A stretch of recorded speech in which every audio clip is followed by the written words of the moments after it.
Chapter 565. Li Mu had never seen such a powerful magic weapon in the sky before. This was definitely not something that could be created with the current level of refining. It was not even recorded in the Heavenly Book of the North Sect. The power of this magic treasure was even above Ao Qing's spear. Of course, this bow also consumed a lot of magic power. With Li Mu's magic power, he could not draw the bow a second time. Even the arrow just now was not at full power. Under the Empress's reminder, Li Mu cut off his magic power in advance. The bow was named Sun Shooting. The power of this bow lived up to its name. This was originally something that Li Mu and the Empress found to do out of boredom when they were roaming the bottom of the sea. They did not expect that the ordinary jade scroll that they got from Sangu would have such a great harvest. With Ao Qing's spear nearby and the sun shooting bow far away, Li Mu was confident that he could kill one of the three elders of Yu and Ming. The collapse of the flask space at the bottom of the sea formed a turbulent whirlpool. It took a long time for it to dissipate. It was not easy for the Empress to come out. She was in the mood for fun. Coincidentally, Lu Hanyan and Li Qing were in seclusion. Li Mu did not have anything important to do, so he took her around. This place was not far from the South County and was also very close to the north. Zhou Zhong once said that there were traces of the demon sect's activities in the north. Li Mu wanted to find out more about it. North, Mount Jean. As soon as the two figures landed, a figure flew out from one of the halls. Zhou Zhong looked at Li Mu and the Empress who had turned into Shengguan Li and asked, "Why are Lord Li and Commander Shengguan here?" Li Mu said, "You said a few days ago that there were people from the demon sect in the north. How's the situation recently?" Zhou Zhong said, "It's not optimistic. Sangu and the others eliminated some of the demon sect spies in the north. The north is temporarily stable, but the Shin Kingdom's royal family in the central state has been moving frequently in the past few months. They seem to be planning something. I suspect that they have already joined forces with the three Buddhist sects. If the Shin Kingdom's royal family really joined forces with the three Buddhist sects, then the northern state would indeed be in trouble. The Shin nation was the birthplace of Buddhism. The Shin nation's royal family had always had close ties with Buddhism. The Nirvana sect, Suffering sect, and Mind sect were similar in strength to the Heart sect. Each sect had a seventh realm supremacy. If they joined forces, Zhou Zhong and Li Mu wouldn't be able to stop them with just the demon corpses left here. Since he was already here, he might as well resolve the northern state's crisis before leaving. Li Mu made a decision and said to Zhou Zhong, "We will stay here for a few days." Zhou Zhong nodded and said to Sangu, who had followed them out, "Prepare a room for Lord Li and Commander Shengguan." Li Mu coughed and said, "There are two of us." Zhou Zhong looked at him and asked, "Do you need two rooms?" Li Mu said, "Of course, we're not in that kind of relationship. However, it's best if the two rooms are connected. I still have something important to discuss with Commander Shengguan." After all, he and the Empress had just broken through a thin layer of window paper. Their relationship had progressed from holding hands with great difficulty to hugging each other's waist. They were still far from living in the same room. After staying in his room for a while, Li Mu went to the Empress's room. The Empress was cultivating cross-legged on the bed. Li Mu sat at the table and looked at her with one hand propping up his cheek. Zhou Yi's face gradually turned red. Then, she opened her eyes and asked angrily, "Have you seen enough?" Li Mu smiled at her and said, "I'll never see enough." Zhou Yi glanced at him and asked, "Did you often use such words to deceive other women in the past?" Li Mu said, "I swear, this is the first time." Li Mu really hadn't experienced much about love. With Lu Hanyan, it was like yin and yang attracting each other. Before they had even expressed their feelings, they were already inseparable from each other and wanted nothing more than to accompany each other day and night. With Li Qing, he had gone through many trials and tribulations. Everything was understood without words. With Phantom Princess. This was a shame that Li Mu didn't want to mention. His experience with the Empress was something he had never experienced before. It was like a man and a woman who had just experienced the first awakening of love, tentatively getting close. The process in between was sweet and warm. Zoe lowered her head and said, "Don't look anymore. You're making it impossible for me to cultivate in peace." The Empress was still too shy. If it were Phantom Princess, she would have already pounced on him or entangled Li Mu on the bed. Li Mu turned around and stopped looking at her. He thought about the northern state. Actually, from the bottom of his heart, he rather hoped that the 3 Buddhist sects would support the royal family of the Shan Kingdom and cause trouble for the northern state. This way, he would have a reason to obtain the heavenly tones of the 3 sections. The 3 sects were enemy forces. Li Mu couldn't make deals with them. However, they didn't provoke him. He couldn't use force either. This was bullying. In the next few days, Li Mu first did some research. Although the northern state was already independent, the thoughts and habits of the people at the bottom of the Shan Kingdom couldn't be changed overnight. Until now, there were still riots at the bottom of the northern state. The division of ranks and the ideology of men being superior to women were deeply engraved in their genes. This was a good thing for Zhou Zhong. In such a country, re-establishing order could maximize the benefits of legalism.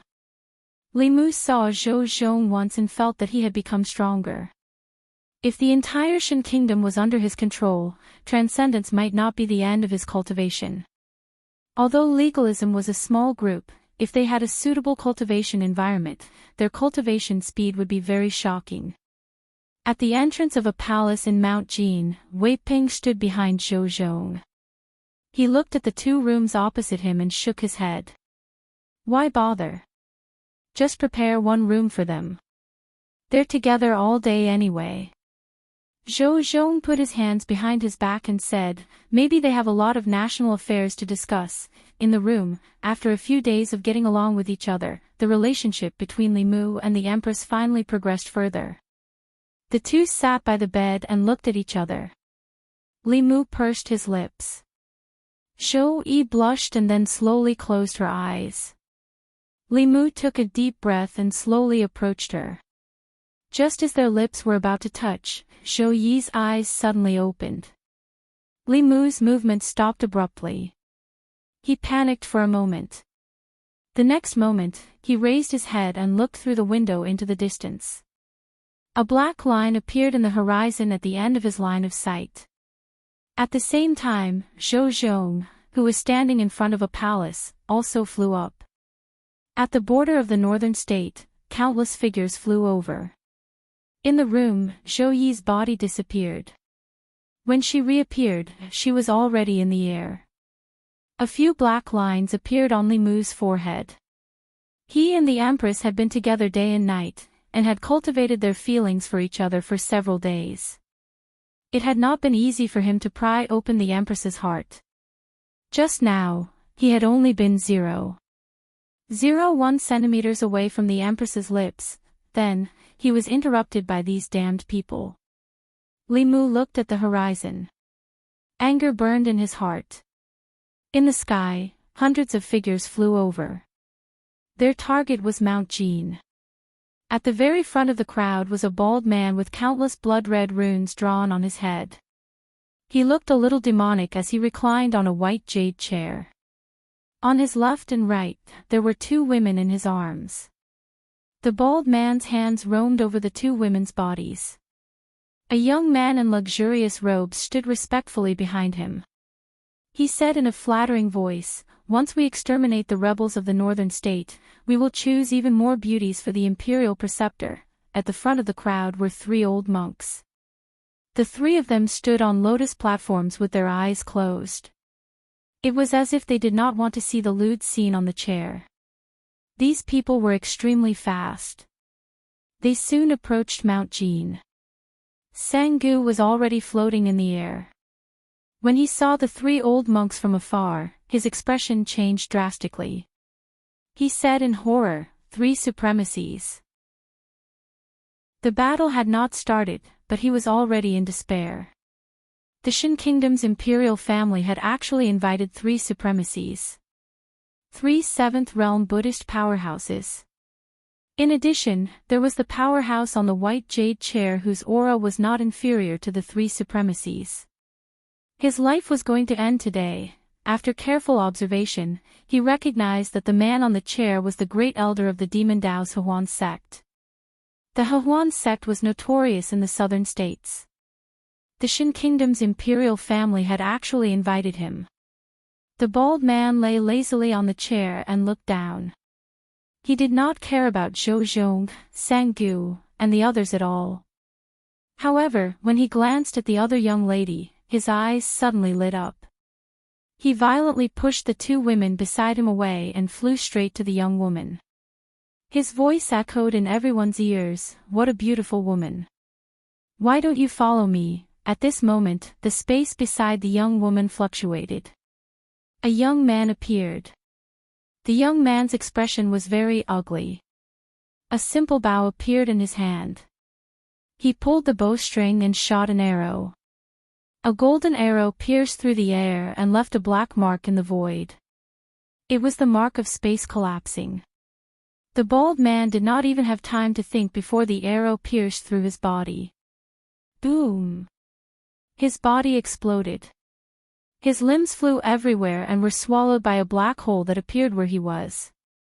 An extremely illusory shadow tried to break free from the black hole but was still mercilessly swallowed. No! In the void, only an extremely unwilling roar was left. The black hole gradually disappeared. The bald man's figure also completely disappeared as if he had never appeared. After killing the enemy with 1 arrow, Li Mu's magic power was completely drained. Even his physical strength was exhausted. He fell powerlessly into the void and landed in a soft and fragrant embrace. Chapter 566. Heaven and earth suddenly fell silent. Not long ago, the northern state declared independence. The Shin Emperor ignored the objections of his ministers and appointed the Hehuan sect's Grand Elder as the Shin nation's state advisor. After that, this person personally went to the ancestral court of the 3 sections. Although no one knew what happened, the 3 sects that watched the northern state declare independence suddenly agreed to help the royal family suppress the rebellion, and the 3 supremacies came together. They thought that this was a battle without suspense. Who would have thought that before the battle officially started, the Hehuan sect's Grand Elder was killed by an arrow? Even his essence spirit was not left behind. On the Lotus platform, the 3 supremacies' faces were full of shock. The Shin Emperor's eyes were wide open. He couldn't believe what he just saw. Someone as strong as the state advisor was gone just like that. After a brief moment of silence, a monstrous uproar broke out. The state advisor was killed. What Dharma treasure is that? Retreat, retreat quickly. The first to react were the 3 supremacies. Although they didn't say a word, a golden light appeared under their feet. They drove the Lotus platform and shot into the distance.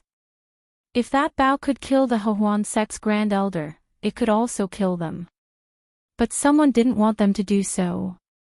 Zhou Zhong took a step forward and appeared in front of one of the supremacies. He said calmly, "Since you're already here, don't be in a hurry to leave." The other supremacies was just about to escape when a strong suction force burst out from behind and sucked his body back. At the end of the suction force was a figure emitting demonic aura and corpse aura. No one stopped the last supremacies. He disappeared into the sky in an instant. Li Mu wasn't in a hurry. The monk can run away, but the temple can't. Unless he left the Shin nation, Li Mu would find him sooner or later. He lay in the Empress' arms and the scene from his dream reappeared. At this moment, he could use the mantra to recover his Dharma power, but there was no need to. Zhou Yi knew that Li Mu could quickly recover his Dharma power, but she pretended to forget. The two of them hugged quietly like this, completely ignoring the anxious battle around them. Although Zhou Zhong was strong, he wasn't at the seventh realm. It was already rare for him to be able to fight a Buddhist supremacies to a standstill with his unique skills. That demonic corpse's opponent was a similarly powerful seventh realm cultivator. It did not gain any advantage at all. When the imperial advisor was shot to death, the cultivators of the Shen kingdom behind him panicked. Now that even the venerables had fled without fighting, there was no point for them to stay here. After coming to their senses, they immediately scattered in all directions. But at this moment, a giant bell descended from the sky, enveloping all of them. Countless people attacked the bell, but they could only make it tremble slightly. The young emperor of the Shen kingdom had a dull expression on his face. This was just a personal expedition without any suspense. He had never imagined that the powerful imperial advisor and the three venerables would end up with one dead and one escaping. The other two couldn't escape even if they wanted to. The expression on Sangu's face was also very sluggish, but after the sluggishness, it was ecstasy. If they could kill an expert of the Hehuan sect with one arrow, they would be able to do whatever they wanted in the Shen nation. Li Mu's expression was calm. He didn't feel proud because of such a battle result. His opponent was never the Shen nation, nor was it the Hehuan sect of the demonic way. It was Xuanzong. If he couldn't even deal with such a small matter, how could he fight against the number one sect in the world? After cuddling with the Empress for a while, Li Mu was too embarrassed to lie in her arms. He slapped his forehead and said, "I forgot that I can quickly recover my spiritual power." He formed a hand seal and said the word Jia softly. Endless power of heaven and earth surged in, and his spiritual power quickly recovered by half. With the Jia mantra, Li Mu only needed a short time to recover his spiritual power to shoot arrow after arrow. The power of the sun shooting bow was stronger than he imagined. The Hehuan sect's great elder was a level 7 cultivator just like the Lord of Illusions. Yet, he was unable to defend against an arrow shot with all his might. Although this arrow would have drained the spiritual energy of a normal level 6 cultivator and caused them to lose their ability to fight, it was not a loss to exchange for the death of a high-level cultivator. The demonic corpse that was fighting against a venerable was already showing signs of defeat. Li Mu drew the bow and poured in 10% of his spiritual power. Another arrow condensed on the bow and pointed at the venerable. This venerable of the Nirvana sect had already suppressed the demonic corpse. Suddenly, he felt a sense of danger. He turned around and saw a golden arrow aimed at him. The scene of the Hehuan sect's great elder being swallowed by the black hole lingered in his mind. This arrow could really threaten his life. The venerable's expression changed. He could only raise his hands and place them flat in front of his chest to show his surrender. The young man didn't shoot that arrow. He was giving him a chance to surrender. Li Mu saw the venerable make a gesture of surrender and point the arrow at the other venerable. Without much hesitation, the old monk made the same choice as the previous venerable. After the sun shooting bow's arrow was condensed, it couldn't be retracted. Li Mu aimed it at the sky above his head and released it. A golden light shot into the sky and finally disappeared. This time, 4 7th-level cultivators came from the Shen nation. 1 was dead, 1 escaped, and 2 were captured. The remaining cultivators of the Shen nation's defense army couldn't pose any threat at all. They were trapped in the Dao Bell and were still crazily attacking. Li Mu ignored them for the time being. Once his spiritual power was exhausted, they would be obedient. With the sun shooting bow in hand, he looked at the 2 venerables who had given up resisting and said calmly, "Hand over your soul blood." The 2 venerables never thought that there would be a time when they would hand over their soul blood. Against an expert of the same level, they still had the strength to fight. However, that bow was so terrifying that it made them despair. The Hehuan sect's grand elder threatened them with the demonic path. The three sects knew how terrifying the demonic path was and had no choice but to interfere in the northern states' affairs. In the end, they had no one to blame but themselves for ending up like this. After a while, Li Mu put away the 2 drops of soul blood and said to Zhou Zhong, "One escaped. Take them with you." Just now, the venerable from the Yen sect had escaped. Zhou Zhong took the demon corpse and the other 2 venerables to the Yen sect's ancestral court. Li Mu floated in the air and carefully examined the bow in his hand. This bow gave him a great surprise today. At the same time, deep in the South Sea, on an island shrouded in ghostly fog, the stone coffin at the top of the tower suddenly opened. A skinny old man flew out of the coffin and said angrily, "Hehuan is dead." A red-robed young man sitting cross-legged in the tower opened his eyes. His eyes were blood-red. He said in a low voice, "Who is it that can make even his essence spirit unable to escape?"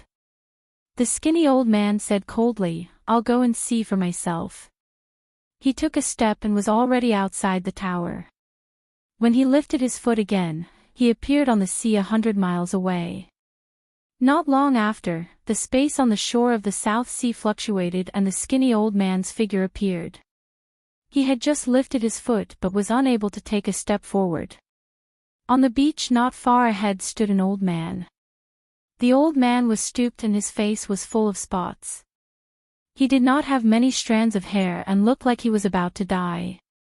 However, it made the 3rd forefather of the demon sect tremble in his hollow eyes. Tian Jizi, he looked at the old man and slowly spat out a few words from his throat. The old man also looked at him and said, "Go back." The 3rd forefather retracted his leg that had already stepped forward. He looked at the old man and suddenly smiled, "So what if you can calculate my movements? How can a mortal like you pry into the mysteries of heaven? You frequently pry into things you shouldn't be prying into. You don't have many years left in your lifespan, do you?" The old man said faintly, "At least before this old man dies, you can't set foot in the ancestral province." The 3rd forefather of the demon sect looked gloomy in the face of his old rival. He asked, "It's been so many years. What have you been holding on to?" The old man looked at him and asked back, "It's been 10,000 years. You didn't hesitate to pass down your memories from generation to generation and scourge the Zhu continent for 10,000 years. What is it for?" The 3rd forefather of the demon sect looked very serious. He said in a deep voice, "We're looking for a way out. We're looking for the door that was closed by your ancestors for their own selfish interests." The old man was silent for a moment and asked, "What if it's not a way out but a dead end behind the door?" The 3rd forefather of the demon sect's eyes flickered. He said, "We'll only know what's behind the door after we open it." Chapter 567. Not long after Zhou Zhong left with the demon corpse and the 2 subservient supremacies, he returned. The other 2 sects had already submitted. The supremacy of the Yen sect did not put up much resistance and handed over his soul blood. At this moment, the 3 of them were filled with regret. They did not expect their opponents to be so powerful. They also did not expect the Hehuan sect's first elder to be so weak. In order to protect themselves, they could only hand over their soul blood. If they had known this would happen, they would have let Beibang be free. In a hall on Mount Jingang, Li Mu looked at the 3 old monks and said lightly, "Hand over your sect's heavenly book." After a short silence, the 3 of them shook their heads at the same time. An old monk said, "The heavenly book is no longer in our sect." Li Mu's face darkened. He said coldly, "Do I look like I'm easy to fool?" The old monk put his palms together and said, "I swear on the name of Buddha that our sect's heavenly book was taken away by the demon sect 100 years ago. This is also the reason why Nirvana sect has been declining over the past 100 years. The other 2 old monks also said, "Our heavenly book was also taken away by the demon sect 100 years ago." Li Mu frowned. He vaguely felt that these 3 old monks were not lying. The heavenly book was very important. Li Mu naturally would not believe them so easily. He asked Sang-gu to lead people to investigate the 3 sections. He actually found out that the 3 Buddhist sects of the Shin nation had not had a disciple comprehending the heavenly book for 100 years. After careful investigation, he found out more secrets. More than 100 years ago, the 3 Buddhist sects were attacked by the Devil's sect at the same time. In the end, the Buddhist sects were defeated. Although the 3 sects were saved in the end, their heavenly tomes were taken away. To be precise, the powerhouses of the 3 Buddhist sects had used the heavenly books to exchange for the inheritance of their sections. Li Mu could not help but recall that for thousands of years, the Lu school had been attacked by the demon sects several times. However, with the help of the Dao Bell and the other sects, they had successfully repelled the demon sect powerhouses each time. The other sects, including Xuanzong, had the same experience. The Buddhist sect was weaker than the Daoist sect and could not resist the invasion of the devil path. It was no wonder that in the past 100 years, the mainland's Buddhist sects were not as good as before. If not for the fact that the ancestral court of the Heart sect was in the Great Zhou, they would probably end up in the same situation as these 3 sections. In short, Li Mu would not be able to obtain the heavenly book from them. Since then, of the confirmed Heavenly Sutra pages on the continent, 1 page was in Xuanzong's hands, 9 pages were in Li Mu's hands, and the remaining 14 pages were likely controlled by the demonic path. Wanting to obtain them wouldn't be easy. Li Mu temporarily stopped thinking about the heavenly book. This time, the Shin Kingdom's emperor had personally led the expedition. He had also brought a group of personal guards and the Shin Kingdom's nobles. All of them had been imprisoned in the Dao Bell. At this moment, they had already given up resisting and completely accepted their fate. If Li Mu was willing, he could incorporate the Shin nation into the Great Zhou territory in a very short period of time. But he had no intention of doing so. The 2 nations had different races, different systems, and different beliefs. Even if he conquered the Shin nation, there wouldn't be many benefits. Instead, it would bury a huge hidden danger for the future. Moreover, the imperial court was already unable to manage the 36 counties of the Great Zhou.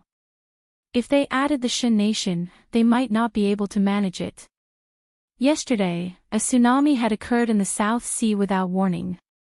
Several states near the sea had suffered varying degrees of flooding. If the Shin nation became a part of the Great Zhou, such matters of comforting the people and providing disaster relief would become part of the Great Zhou's responsibility.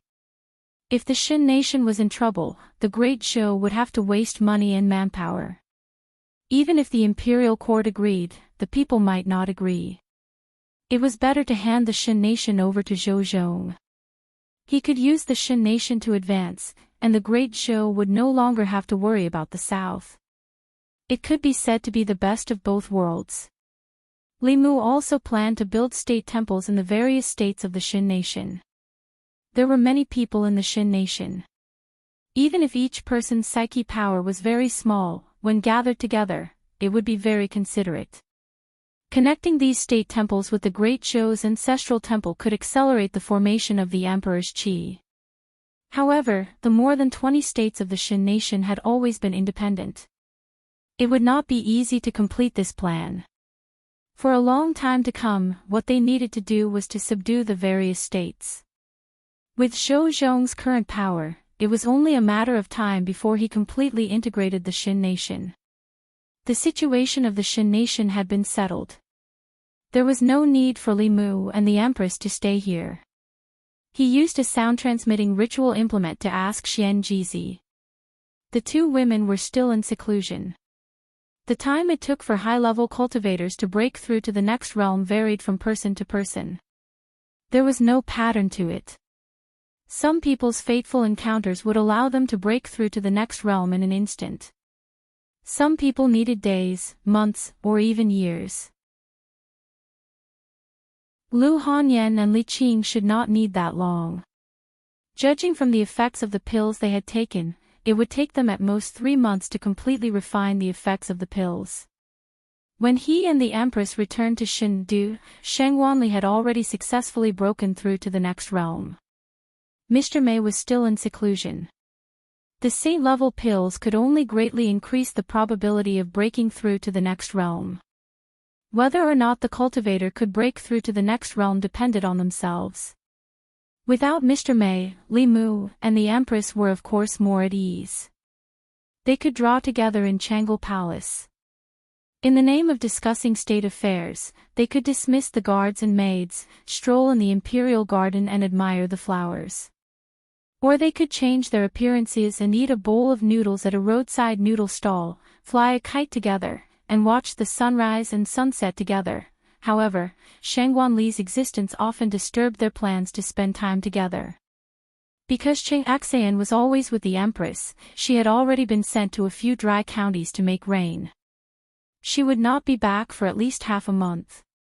Shang Wanli was the Empress's personal female official. She should be by the Empress's side all the time. Once or twice was enough to send her away, but if it happened too many times, it was inevitable that the Empress would become suspicious. Li Mu was already regretting it.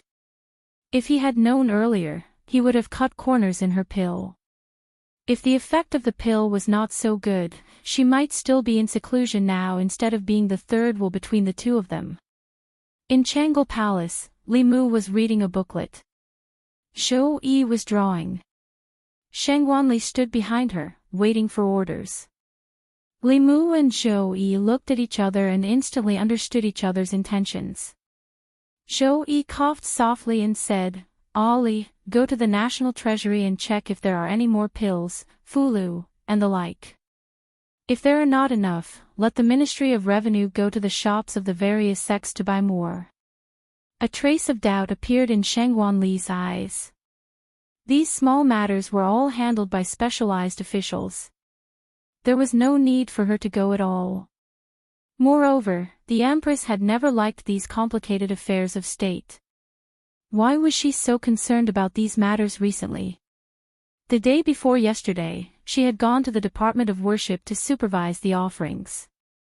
Yesterday, she had gone to the Ministry of Revenue to check the accounts. Today, she had gone to the National Treasury to check the inventory. Why did she feel that the Empress was intentionally sending her away? At this time, Zhou Yi said to Li Mu, "You've been reading the booklets for a long time. After you finish reading these, go back and rest." Li Mu nodded and said, "Yes." This was the secret code that the Empress and he had agreed on. The meaning of this sentence was that Li Mu should go back first and that the two of them would meet at the Li residence in a moment. If it was just sending away Shang Wanli and leaving Li Mu in Changle Palace, the purpose would be too obvious. This way, Ali would not have any suspicions. Shang Wanli also agreed and walked out of Changle Palace with a belly full of doubts. Li Mu looked through a few booklets. Seeing that Shang Wanli had already walked far away, he exchanged a look with the Empress and also directly left the palace. He first bought a fish and some fresh vegetables at the market and cooked with the Empress. It was also a different kind of sweetness and romance. When he returned home, Li Mu pushed open the door and saw that there was already a figure standing in the courtyard.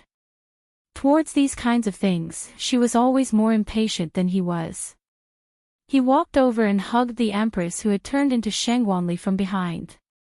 He asked, "What do you want to eat today?" The delicate body in his arms trembled. Soon after, he was blasted away by a tyrannical transcendence energy. Shang Wanli retreated a few steps and looked at Li Mu with shame and anger. She gritted her teeth and said, "What are you doing?" Li Mu looked at her in shock and muttered, "You." Shang Wanli crossed her arms in front of her chest and said angrily, "Are you crazy?" Li Mu instantly realized and immediately said, "Sorry, I mistook you for someone else." As his voice fell, the space in the Li residence fluctuated and another Shang Wanli appeared in the courtyard. The two Shang Wanli looked at each other. One was shocked and the other was flustered. Chapter 568. Shangwanli came to the Li mansion to ask Li Mu if he felt that Her Majesty was a little strange recently, but she didn't expect to see such a scene. She stood behind Li Mu. After the shock, she said angrily, "Who are you?" Zhou Yi went through the initial panic, but soon calmed down and returned to her original appearance.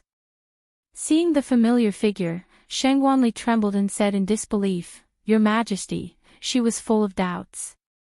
She didn't understand why Her Majesty would change into her appearance and come to the Li mansion, until she remembered a rumor in Chengdu these days. It was a rumor that Li Mu and the Empress' personal maid were strolling hand in hand. Only now did she finally realize that it wasn't a rumor. Zhou Yi walked to the door of the study and said, "Ali, come in with me." Shangwanli glanced at Li Mu and walked into the study in a panic. After a long time, she came out of the study, looked at Li Mu again, and then strode out of the Li mansion. Zhou Yi walked to the yard and said, "It's fine if Ali knows. She won't tell anyone." As she spoke, she sighed softly in her heart. In the past, she always hid it, worried that it would be discovered. Out of helplessness, she felt a little better after telling Ali about it. In the future, she didn't have to hide these things in her heart, but could share them with someone.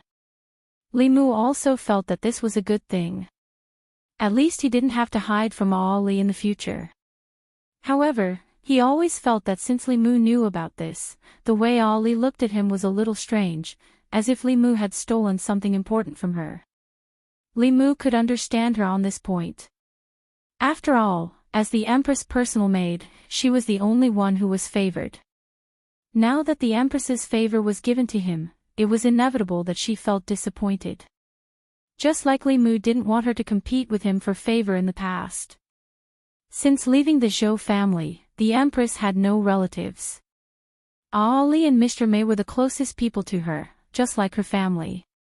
And the Empress's family was his family. Li Mu also didn't want Ali to be sad because she was neglected, so when he brought breakfast of love for the Empress, he would also bring a portion for her. Occasionally, he would prepare a small gift for the Empress so that he wouldn't forget her. Finally, one day, Shangwanli no longer looked at Li Mu as if something important had been taken away. However, her gaze became very vigilant. She gritted her teeth and said to Li Mu, "Let me tell you, don't even think about having any ideas about me. I don't like men." Li Mu understood what she meant and frowned. "What are you thinking? Am I that kind of person?" Shangwanli looked at him indifferently and asked, "Isn't that so?" Li Mu couldn't refute. In order to show that he didn't have any other thoughts about her, he stretched out his hand and said, "Then give me back what I gave you." Shangwanli was stunned and asked, "How can there be someone like you?" Li Mu shrugged and said, "I'm just proving to you that I don't have any other thoughts about you." Shangwanli gritted her teeth and took off a hairpin from her hair. She also took off 2 delicate earrings and put them heavily in Li Mu's hand. She asked, "Is this enough?"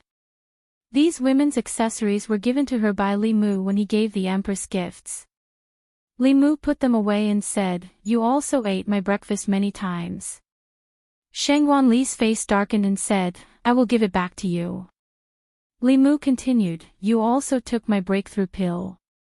Shangwanli said angrily, "That was given to me by Her Majesty."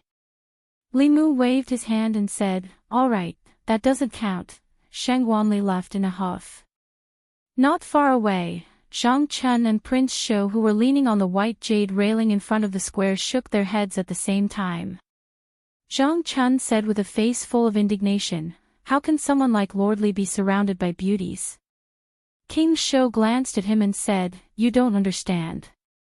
This is called doing the opposite. It's an even more brilliant method." "I think Commander Shangwan will fall soon." Zhang Chun shook his head again and sighed, "He is still too young. He doesn't know how good a woman is and mistook a girl for a treasure." "Isn't Commander Mei more charming than Commander Shangwan?" Early in the morning when he was reading through the reports, Li Mu didn't see Shangwanli. Some women were beautiful and had beautiful thoughts.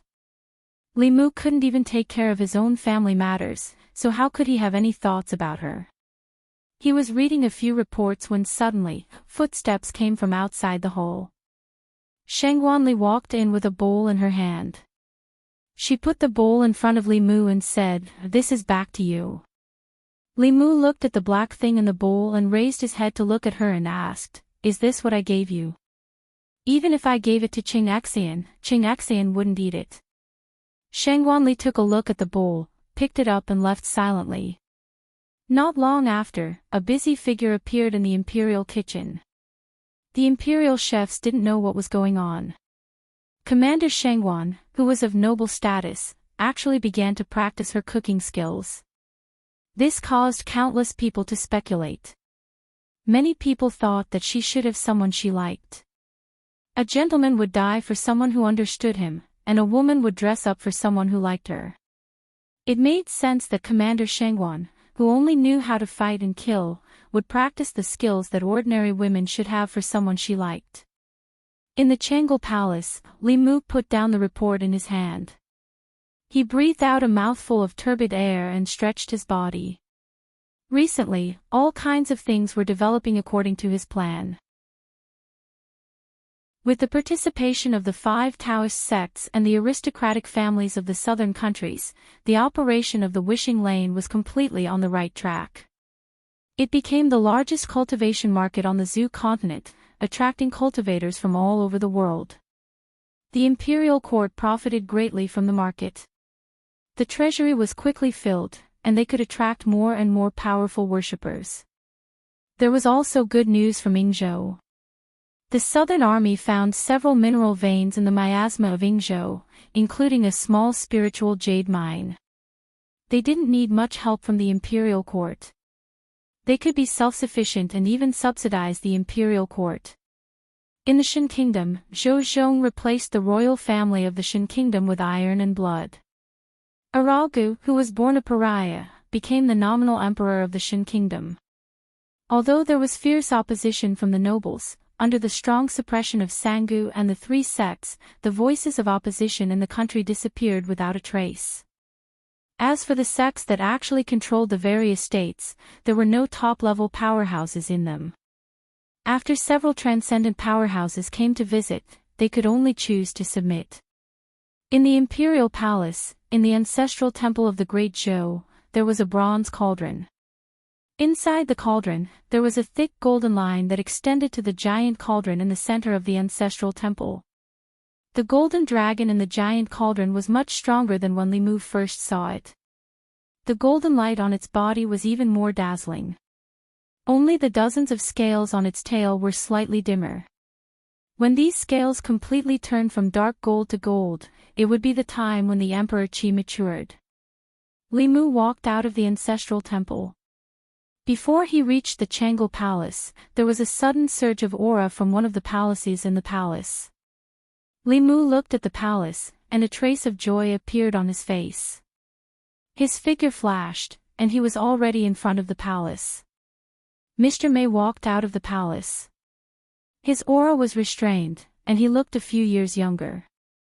Li Mu clasped his hands and said with a smile, "Congratulations, Sister Mei." The Empress and Shangwanli appeared at the same time. Shangwanli looked at Mr. Mei and couldn't help but walk forward. She pinched his face and exclaimed, "Why can you become younger after breaking through?" Chapter 569. It wasn't that Mr. Mei became younger when he broke through the realm. It was just that every time he broke through the realm, his body and primordial spirit would undergo a sublimation. In the process of breaking through, her skin became more delicate, so she looked younger. When Shangwanli broke through, her body also underwent such changes. However, she was young, so the changes didn't seem to be big. Even Mr. Mei had broken through. He wondered how Lu Hanyan and Li Qing were doing in Mount Baiyun. Li Mu planned to ask Xian Jizi, but the sound transmission magic instrument from Fu Lu's school vibrated on its own. In the imperial kitchen, Shangwanli was carefully boiling a bowl of soup. Mr. Mei walked in and asked, "Ollie, what are you doing?" Shangwanli added some spices and said angrily, "Can't you see?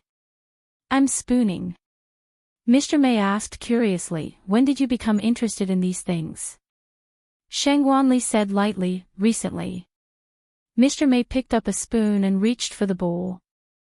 Shangwanli hit the back of his hand. Shanghai Li said, "If you want to eat, make it yourself.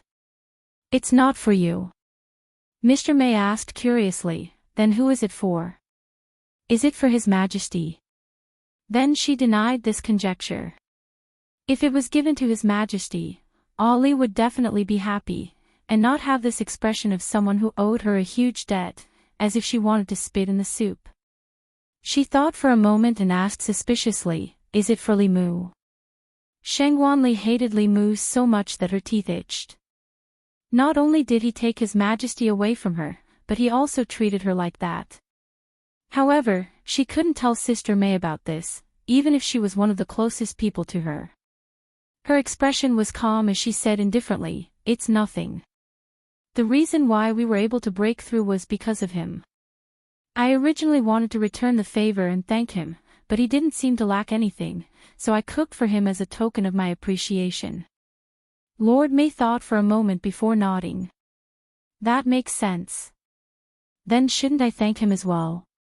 "But how should I thank him?" By the time Shangwanli finished preparing the soup and arrived at Changle Palace with Mr. May, Li Mu had already left.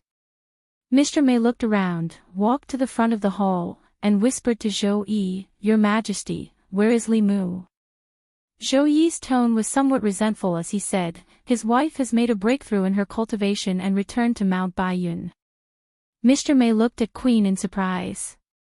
When Li Mu left Fairy's capital in the past, she was not happy, but she was more reluctant to part with him.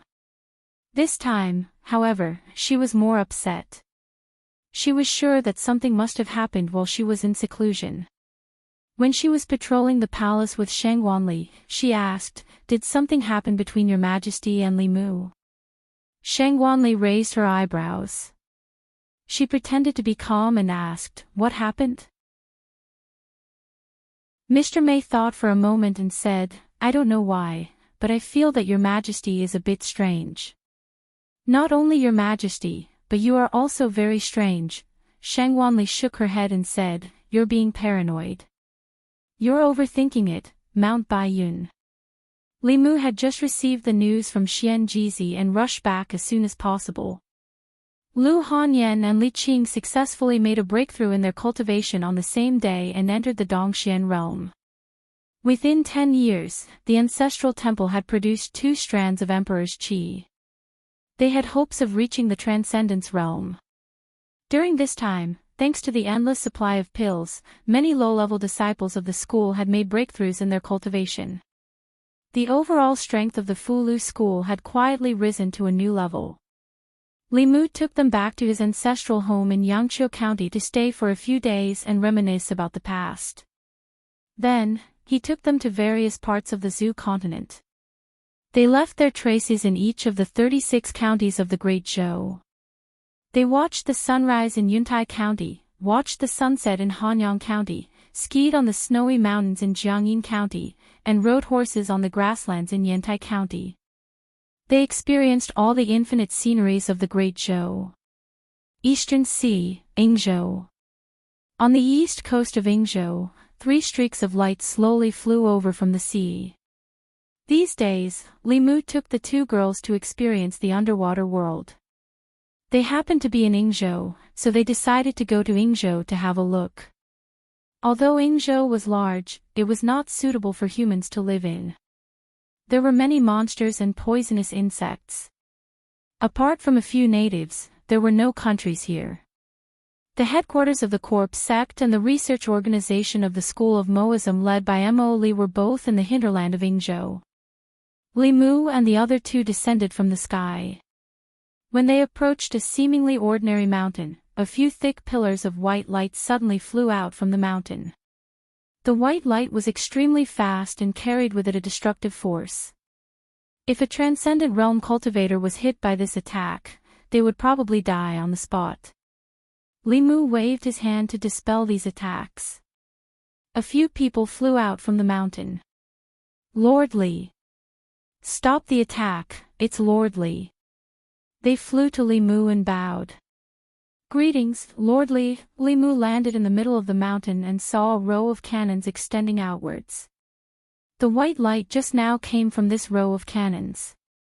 Mo Li hurriedly walked over and cupped his fists towards Li Mu. This is a no-fly zone. These mechanisms have arrays that automatically sense mana fluctuations. Once they discover an intruder, they will attack. Please don't take offense, Lord Li. Li Mu waved his hand and said, "It's fine." The Mahist clan was indeed a genius in the field of mechanisms. Using this artifact to guard the city was much more suitable than using humans. The formation would automatically sense the intruder and launch an indiscriminate attack. Even if it was unable to kill the intruder, it would be able to raise the alarm immediately. Although they could not threaten cultivators of the 5th realm and above, killing a 4th realm cultivator was only a matter of one cannon. If the army was equipped with these things on a large scale, they would become a nightmare for the low-level cultivators of the enemy forces. Li Mu said to Mo Li, "What other mechanisms do you have? Let me see them." As the successor of the school of Moism, Mo Li knew the complete art of mechanisms.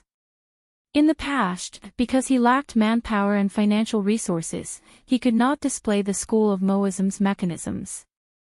Now that he had the support of the Great Zhou, he could turn many powerful mechanisms from blueprints into reality in a short time.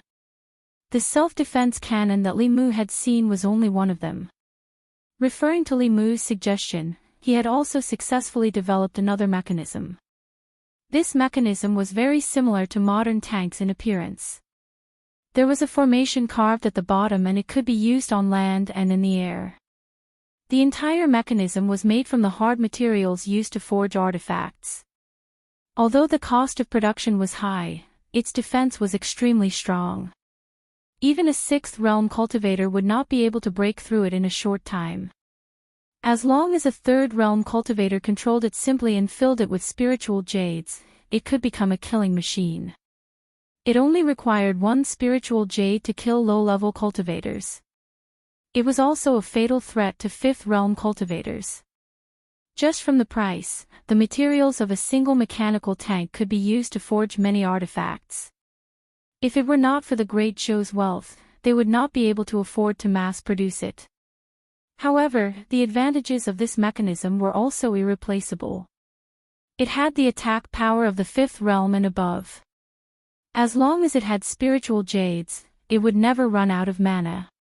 Its defense was extremely strong and its attack power was extremely high.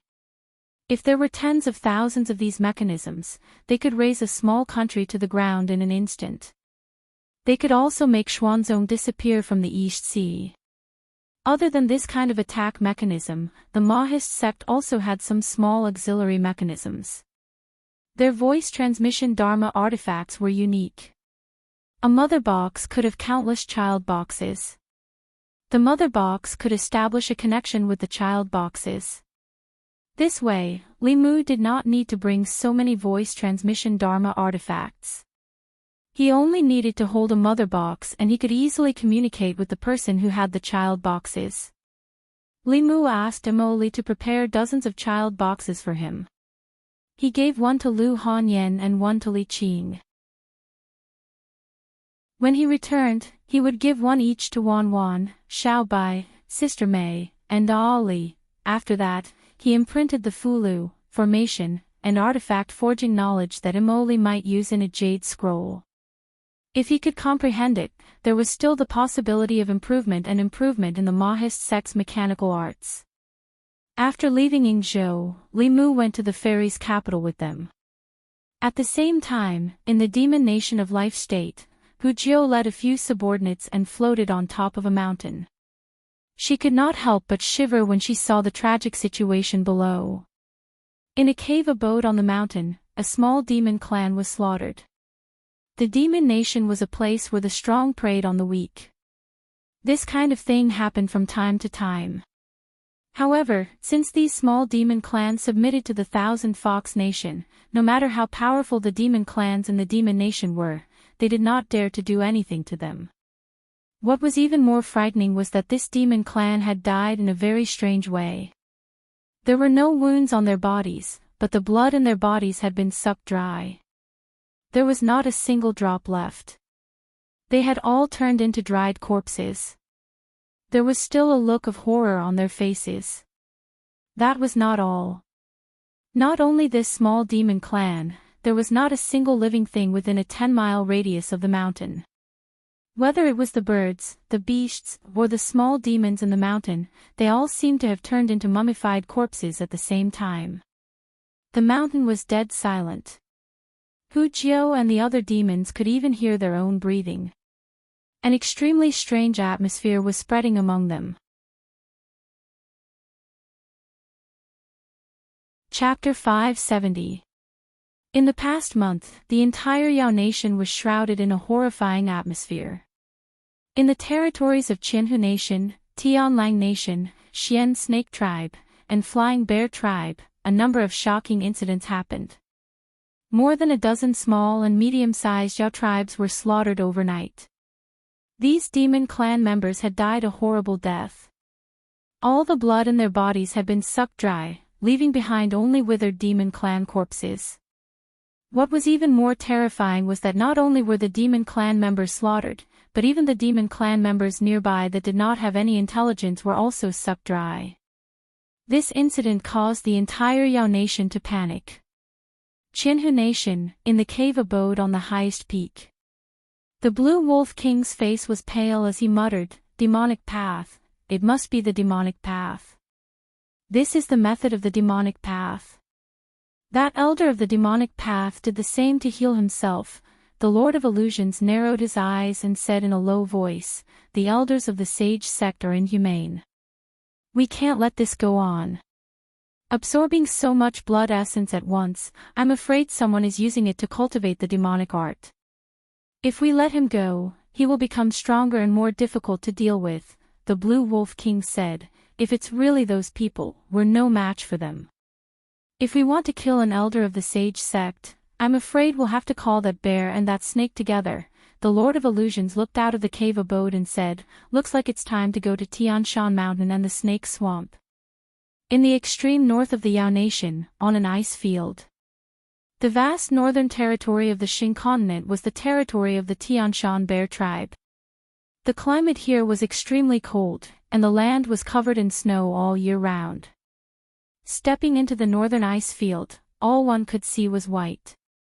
At this moment, there was a glaring red on one of the ice fields. A few white bears fell on the ice, their blood soaking a large area of the ice beneath them. The blood was still spreading in all directions, and the few white bears had long lost their vitality. A sinister human youth in a red robe floated in the air.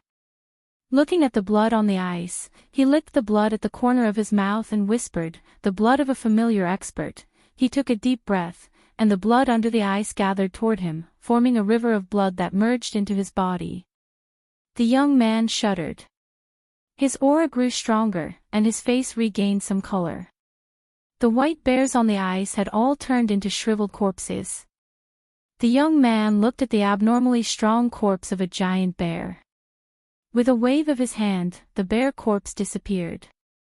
He muttered, "When old Five wakes up, it wouldn't be a bad idea to refine her into a demonic corpse." After collecting the bear carcass, he was about to leave when a white light suddenly whizzed towards him from the north. The white light carried a powerful aura. Before it even arrived, an earth-shattering roar could be heard. "Who killed my son?" The young man looked in that direction, and the corners of his mouth curled up. "After killing the little one, the big one has come." He was only at the 6th level of cultivation, but he showed no fear in the face of an aura that was much more powerful than his own. A foul river of blood surged out from his body once more, blotting out the sky as it rushed towards the figure in the distance. The river of blood and the white light collided, and a powerful wave of mana exploded. The ice plains within a radius of dozens of miles immediately collapsed, forming countless icicles that pierced towards the red-robed young man. The icicles almost filled the void, and the young man had nowhere to hide. His body suddenly turned into a pool of blood, allowing the icicles to pass through him. Then, he turned into a streak of blood light and merged into the river of blood in the distance. As the young man's body merged into the river of blood began to surge violently, as if it was boiling. In an instant, it enveloped the giant in the white light, forming a constantly shrinking ball of blood. The ball of blood scurried around in the air above the ice plains, and at the same time, it was also constantly shrinking. The surface of the ball of blood surged even more violently, and from within came roars of shock and panic. "What the hell are you?" Within the ball of blood, the young man's voice was sinister. "To be able to contribute blood essence to this lord, your death is not without value." With that, the ball of blood suddenly fell silent for a moment, and then it began to expand violently. In the end, it exploded with a bang, and a streak of white light escaped, shooting off into the distance. The young man returned to his original form, but his face was rather pale. He licked the blood from the corner of his mouth and said softly, "It's been too long since I've fought. I've underestimated these juniors." His aura was much weaker than before, so he did not continue to pursue. Instead, he turned into a streak of blood-red light and disappeared in the opposite direction of the white light. A day later, on Sky Mountain. Within a huge ice cave, the Nine-Heaven Snake King stared at a burly man with a withered aura. He said in shock, "What? Even you were no match for that person." The White Bear King still had lingering fear. He said, "If I hadn't self-destructed the artifact I'd nurtured for 60 years to escape, I probably would have died at the hands of that human." The Blue Wolf Demon King asked, "Which demonic Tao Transcending Elder injured you?" The White Bear King shook his head. He said, "Not a demonic elder. That person was only at the 6th level." The Blue Wolf King was in disbelief. He blurted out, "Impossible. How could a 6th level almost kill you? You think everyone is like that lord?" The White Bear King said seriously, "I'm sure he's only at the 6th level, but his divine art is too strange. I've never seen such a strange and terrifying divine art before. Where did this person come from? How come I've never heard of him before?" The Blue Wolf King asked suspiciously, "Is it not demonic?" "It's demonic." The Heaven Lord of Illusions was silent for a moment. He then said slowly, "I've read the history of the demon sect. Every few hundred or thousand years, a few powerful cultivators would suddenly appear in the demon sect. They were so powerful that they could kill and transcend through Dongxian. The divine art that the human bear mountain mentioned was also recorded in the ancient records. Every 300 or 400 years, a powerful cultivator would appear who was good at using blood arts. It's been more than 400 years since the last powerful cultivator died." The Nine-Heaven Snake King said, "If it's demonic, then things are even more troublesome. This person has the power to kill us now. When his demonic arts are perfected and his cultivation improves, even if we work together, we might not be his match. At that time, even if we don't go to him, he'll come to us." The powerful cultivators of the Demon Nation all had serious expressions. The Demon Nation had once been at odds with the Great Show, but only a portion of the demon forces were involved. The civil strife that followed was just a war between the Celestial Wolf Tribe and the Thousand Fox Tribe. However, the situation now was different. Small demon clans had been destroyed under the 4 major forces. The Mastermind's hand had already reached out to the White Bear King. If they ignored it, this would become the greatest catastrophe in the Demon Nation in the past few hundred years. The Heaven Lord of Myriad Illusions swept his gaze across the crowd and said, "Everyone is well aware of the situation in the demon country. I hope that in the coming days, we can put aside our past grudges and join forces to deal with our common enemy." The White Bear King and the Nine Heaven Snake King looked at each other and nodded slowly. Among the four great factions of the demonic kingdom, the Wolf Clan and the Fox Clan had somehow formed an alliance. Even though there had always been territorial disputes and conflicts of interest between them, for now, they had a common enemy. Furthermore, it was an extremely powerful enemy. They had to work together to survive the Demon Nation's crisis. After a short secret discussion, the four major forces of the Demon Nation officially formed an alliance. The Heaven Lord of Illusions looked at the weak White Bear King and took out a bottle of pills. He poured out a pill and threw it to the White Bear King, saying, "There might be a fierce battle ahead. Take this pill and your injuries will recover." As the Heaven Lord of Illusions opened the jade bottle, the other three Demon Kings immediately smelled a medicinal fragrance. Judging from the fragrance, this pill was definitely not an ordinary one. Pills that could be effective on seventh realms were already very precious. Furthermore, the demon race was not good at refining pills. Such pills were even harder to find in the Demon Nation. The Heaven Lord of Illusions actually had an entire bottle, which made the other demons envious. The White Bear King accepted the pill and cupped his fists, saying, "Thank you, Brother Illusions. I wonder how much this pill costs. I will pay you with spiritual jades." The Heaven Lord of Illusions waved his hand and said proudly, "It's just one pill. It's nothing. My son-in-law gave me several bottles. I won't be able to finish them all in a short time," the White Bear King said enviously. "Brother Illusions has found a good son-in-law. It's a pity that my daughters don't have this fate." The Green Wolf King glanced at him and said, "Forget about your daughters. They're all big and burly. Which human would like them? But those girls from the Jotian clan know how to pester people. That man is very lecherous. Jotian, you might as well." The Heaven Lord of Illusions' face darkened and said coldly, "Green Demon, I advise you to mind your own business." Chapter 571. Baiyun Mountain. Li Mu, Lu Hanyan, and Li Qing had just spent a beautiful and shameless time together. They stayed in Shendu for a few days before returning to the ancestral court. Some ancient lost cultivation techniques could be cultivated much faster than Taoism's guided qi refinement.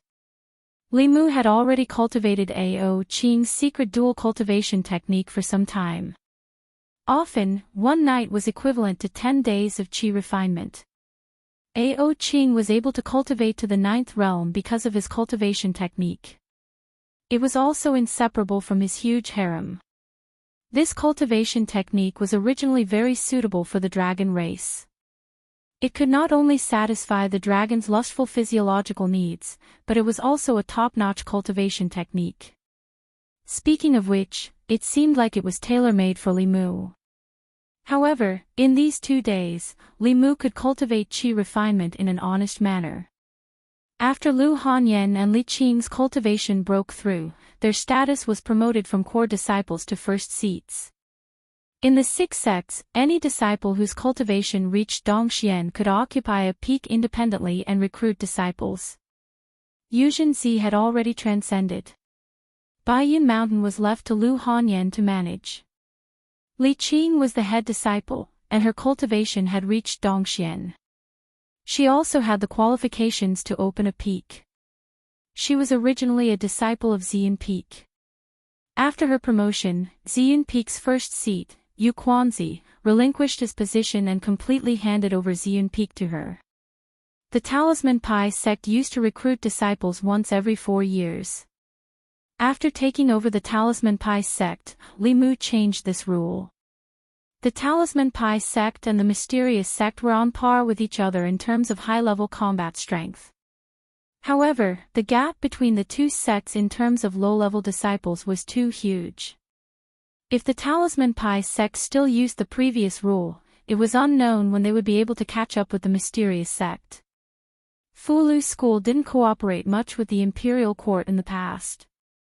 It was difficult to recruit disciples from the common people. Currently, the Fulu school had already begun a deep cooperation with the imperial court. Some time ago, Li Mu had asked the empress to select people of suitable age and decent aptitude within the 36 counties, and then have the school contact their families. Being able to join such a cultivation sect was undoubtedly a good thing for ordinary people to completely change their fates. Not only would they be able to learn new skills, but their families would also not have to worry about food and clothing in the future. They might even be able to achieve meteoric success. Very few people would reject such an opportunity. Therefore, during this period of time, there were many new faces in White Cloud Mountain. These people were divided equally among the peaks and were temporarily handed over to the young disciples. They would lead these new disciples onto the path of cultivation. After flying out of the White Cloud Peak, Li Mu arrived at the Purple Cloud Peak. Two female disciples who were chatting immediately stood up straight, puffed out their chests, and said respectfully, "Greetings, Martial Uncle." Li Mu smiled at them and walked toward the Holy Ji Palace. When Li Mu entered the Holy Ji Palace, an older female disciple said to the younger one, "Martial Uncle Ling Jizi is the sect master's junior brother. According to seniority, we should address him as Martial Uncle. Don't get it wrong in the future." The younger female disciple was puzzled, "But I heard that Martial Uncle Ling Jizi is the Taoist companion of the head monk. If that's the case, we should address him as Martial Uncle." This. The older female disciple was stunned for a moment. Then, she shook her head and said, "You don't have to worry about that. This is the sect. If you see him in the future, just address him as Martial Uncle." The female disciple who had just joined the sect thought for a moment and mumbled, "If that's the case, wouldn't the head monk have to address his Taoist companion as Martial Uncle? That's too strange." Before she could finish, her senior sister knocked her on the head. The older female disciple reprimanded her, "This is White Cloud Mountain, not the secular world. You have to treat the elders of the sect with respect. Don't talk about them casually." The younger female disciple nodded and walked away as if she had been taught a lesson. The older female disciple then mumbled softly, "It's a little strange to not talk about them." 3 days later, a figure flew out of White Cloud Mountain and headed towards the Life Continent's Fey Nation. Li Mu, who had changed his appearance, flew through the air at a steady pace. The current him was definitely a thorn in the side of the fiends. Even though his cultivation had reached Dongxian, he was still far from being invincible. Ignoring the fact that the fiends might have 8th realms, if the Yu and Ming elders were to block his path again, it would be difficult for him to deal with them alone. Therefore, before leaving the Fulu school, he changed his appearance and used a heaven-ranked Fulu to conceal his heavenly secrets. Even high-level experts would not be able to divine his whereabouts. It had been a long time since he saw Huan Ji. Li Qing and Lu Hanyan were busy with the sect's matters and did not have the time to bother with him. He decided to stay in the Fey Nation for a few days to prevent Huan Ji from feeling upset. After returning to the Fey Nation, Li Mu acutely sensed that the atmosphere was a little off.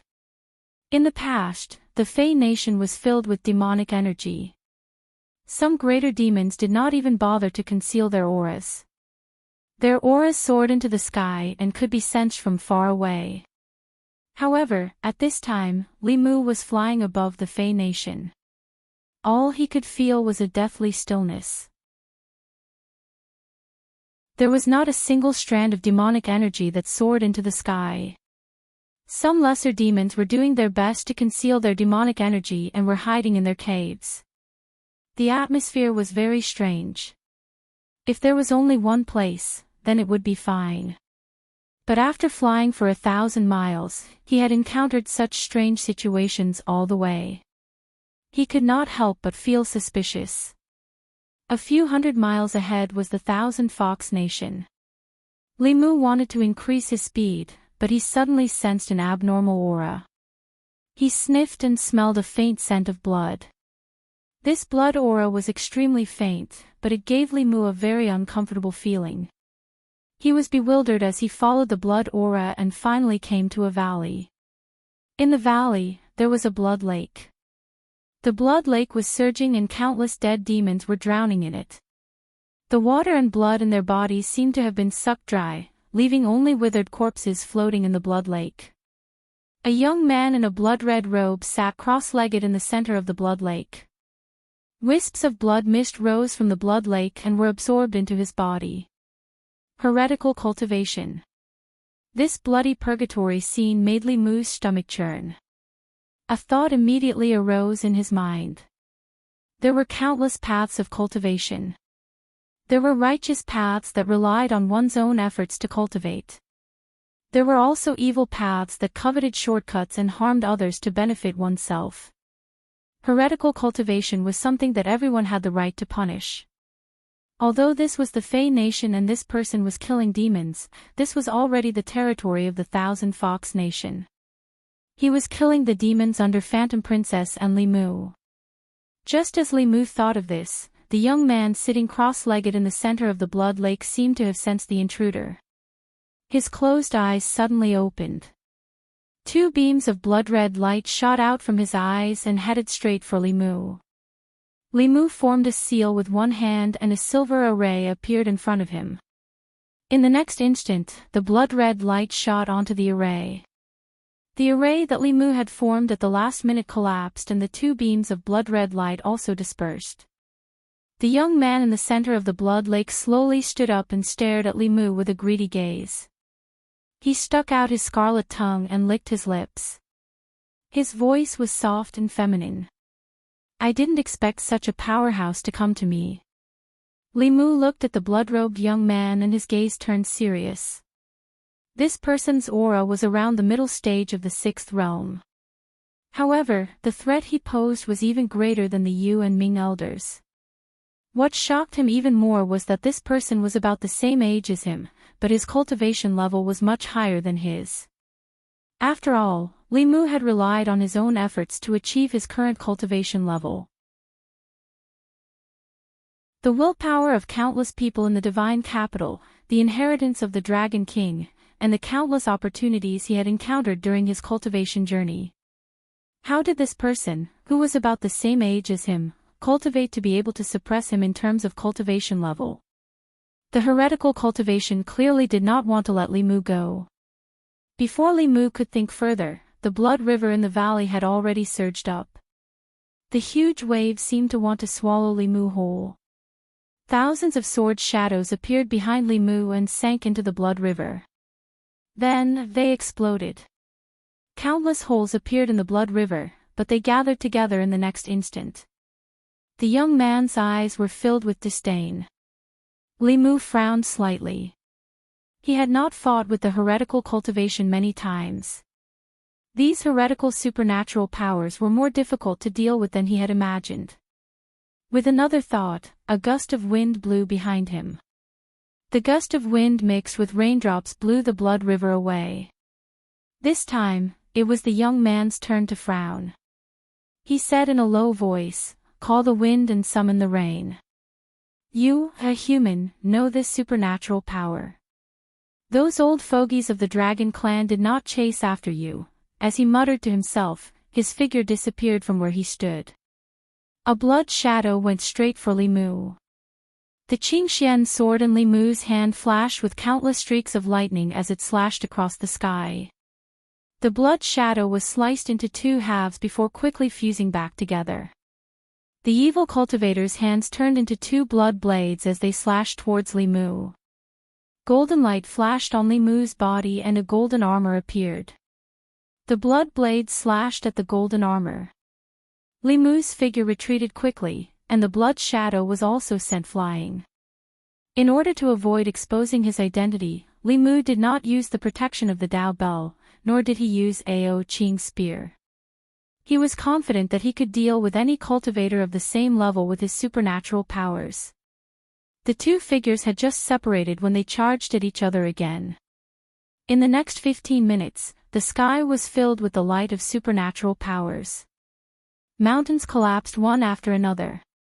Monsters and beasts within a radius of dozens of miles all fled. Another 15 minutes later. Li Mu floated in the void and looked at the blood shadow opposite him. His chest rose and fell slightly, but there was a huge wave of emotions in his heart. Sure enough, he could not underestimate anyone in the world. He had fought with the heretical cultivation for so long, but he had not gained the upper hand at all. Not only was this person's supernatural powers strange, causing him to almost lose several times, but what was even more strange was that this person's fighting experience was so rich that it was unbelievable. In close combat, Li Mu could only fight to a draw with him using the fighting formula. In terms of long-range combat, Li Mu had been suppressed from the very beginning. After fighting with this person for half an hour, Li Mu gained a lot of knowledge. Supernatural powers could be used and linked in such a way. Using two different kinds of supernatural powers at the same time or in combination had a completely different effect than using them separately. After fighting for a short while, Li Mu realized that this heretical cultivation's fighting experience was far from what he could compare to. If it were not for the fact that he could shrink the distance and move out of the range of the supernatural powers in an instant, he would have been defeated by this person at least 16 times in the fight just now. Li Mu was shocked, and the Blood River ancestor was even more terrified. He had tens of thousands of years of fighting experience, and it was not difficult for him to kill enemies of a higher realm. Yet, he could not take down a 6th realm junior whose cultivation was lower than his. This person was not more than 30 years old, but his cultivation was Dongxian. His fighting experience was so rich that even he felt inferior. He even began to suspect that this person was also reincarnated with the memories of some old monster. Otherwise, the scene before him would be difficult to explain. However, if he was an old monster from thousands of years ago, how could his fighting experience be so rusty? It was unlikely that this kind of contradiction would appear on the same person. Both of them were shocked by each other's strength. They floated in the void hundreds of feet apart, not daring to move. Li Mu took a deep breath, and his gaze gradually returned to normal. Although this person's cultivation was only Dongxian, even a transcendent cultivator would not have an easy time against him. Today, he could not let this heretical cultivation go. Otherwise, for the Yao Nation and the Great Zhou, there would always be a huge hidden danger. He had to bring out some of his trump cards. Li Mu stretched out his hand, and with a flash of green light, a long spear appeared in his hand. The moment he saw the long spear, the evil youth could no longer maintain the calm expression on his face. His face was filled with extreme fear, and he cried out, "Sky-piercing spear. Wei Yu Ao Qing." When Li Mu heard the name of the Dragon Clan's powerhouse from 8,000 years ago from the heretic practitioner's mouth, the calmness on his face was also broken. He said in shock, "How do you know Ao Qing? What exactly are you?"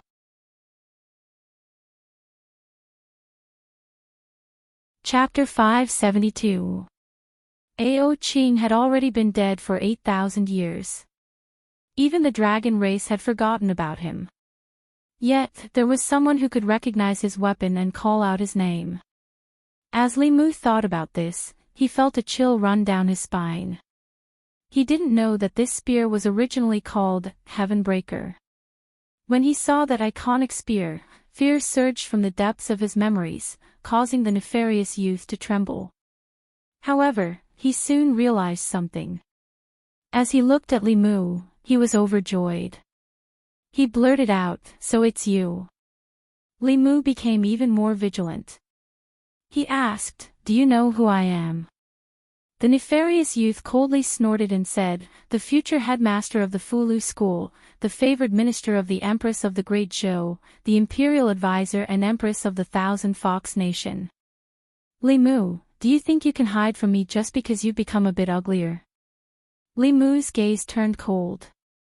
He didn't know anything about this person, but this person was able to accurately identify him. Even his secret relationship with Phantom Princess had been revealed. In this world, the only people who knew him better than he did were those from the demonic path. Li Mu looked at the youth and asked, "Which demonic path elder are you?" The youth stood in the air, his eyes locked onto Li Mu. He said, "Before answering you, should I call you Li Mu or Ao Qing?" Ao Qing had already been dead for almost 10,000 years. Li Mu didn't know why this youth would ask such a question. But the doubt hidden deep in his eyes couldn't escape the youth's notice. The nefarious youth revealed a look of understanding. He let out a sigh of relief and muttered, "It's not Ao Qing." The person in front of him gave him a very strange feeling. Li Mu had never encountered such an opponent before. He grasped his spear and thrust it forward. The void fluctuated and Li Mu's spear-wielding figure appeared behind the nefarious youth, thrusting his spear towards his back. The youth's body suddenly turned into a mass of blood. As the spear pierced through, a portion of the blood evaporated, but the youth's figure reformed not too far away. Azure light and blood shadows crisscrossed in the sky. Even with the sky-piercing spear in hand, Li Mu was still unable to gain the slightest advantage. At this moment, the mysteries in his heart were piling up one after another. Although the young man in front of him was young, his fighting experience was frighteningly rich. Moreover, he could recognize the powerhouse of the dragon clan from 8,000 years ago. Could he be an old monster from the ancient times? As soon as this idea appeared, it was rejected by Li Mu. No matter how strong a cultivator was, they couldn't escape the ravages of time and the sanctions of their lifespans. The old monsters of that time couldn't have lived until now. Furthermore, if this person was really an old monster that had lived since the antiquity age, he would not only have the cultivation of Dongxian.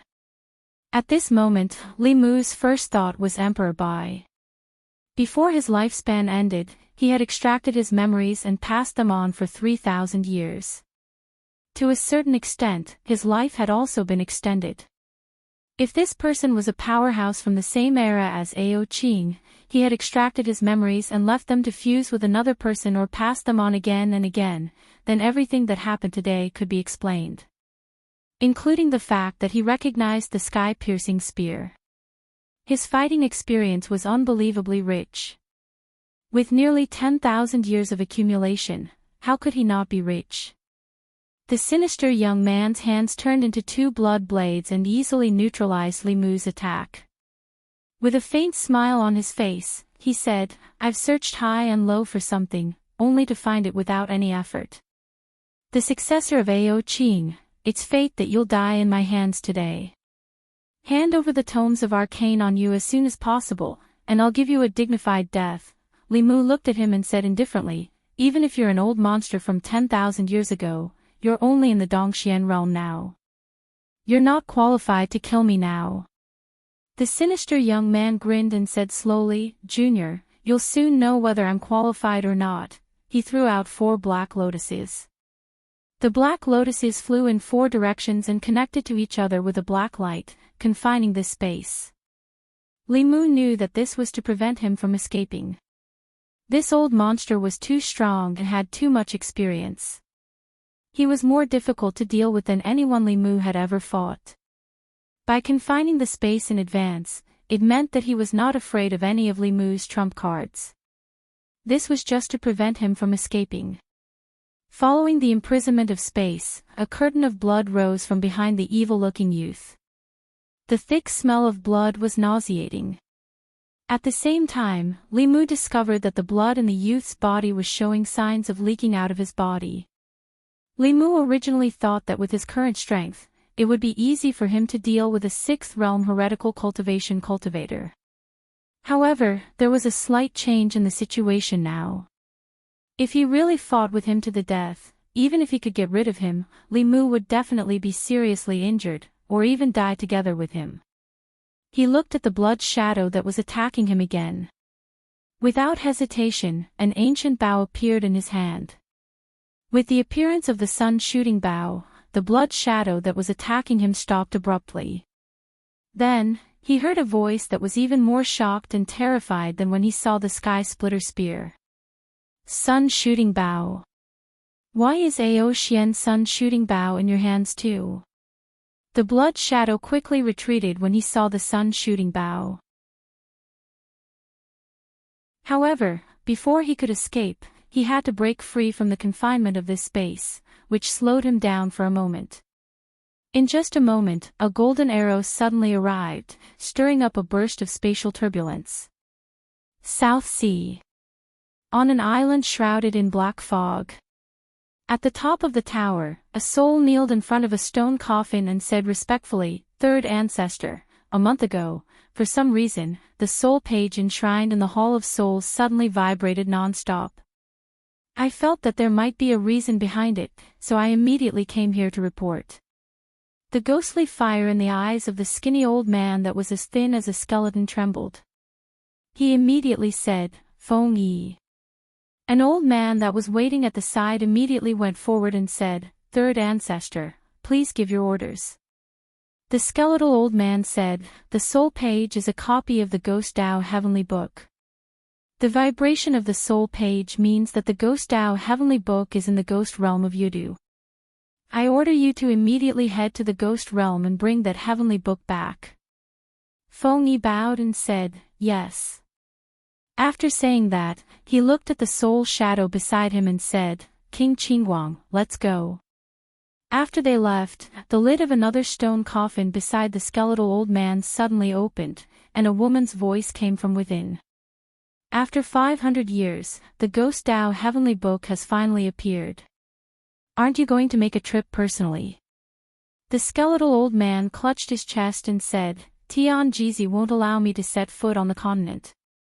Although this person's Tao skills aren't strong, his arithmetic is one of the most difficult opponents I've met in the past few thousand years." The woman said leisurely, "All these years, many ninth realm cultivators have died in our hands. Now, a mere eighth realm cultivator is enough to make you so fearful." The skeletal old man said indifferently, "Today is different from the past. In the past, it was easy to advance to the ninth realm. Now, I've exhausted my lifespan and have only just stepped into the eighth realm. If I still can't find that door, in a few hundred years, when my lifespan is exhausted, I'm afraid I'll be stuck at the seventh realm." The woman thought about it and said, "It's a heavenly book after all. Send a message to Blood River." The skeletal old man said, "Blood River is in the demon country. He needs to transcend as soon as possible. As long as he succeeds in breaking through, he will be invincible below Tao integration. When that time comes, it will be the day we make a move on the Tao sect." The woman was silent for a moment before asking, "Will he encounter any accidents in the demon country alone?" In these 10,000 years, memories have been passed down through reincarnation. Of the dozens of senior and junior brothers in the sect, only the few of us are left. The skeletal old man's voice was steady as he said, "Don't worry. With his current abilities, as long as he doesn't meet Tian Jizi, he can deal with any situation. It won't be a big problem for him to be alone in the demon country." As his voice fell, a jade talisman hanging on the wall of the pagoda suddenly shattered.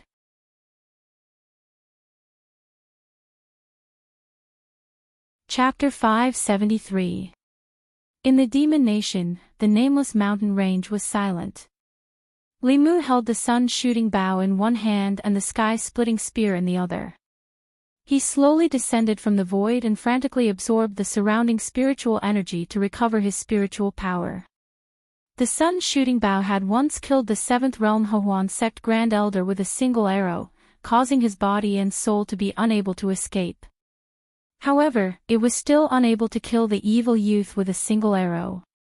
Of course, the price of receiving the arrow was the destruction of his physical body.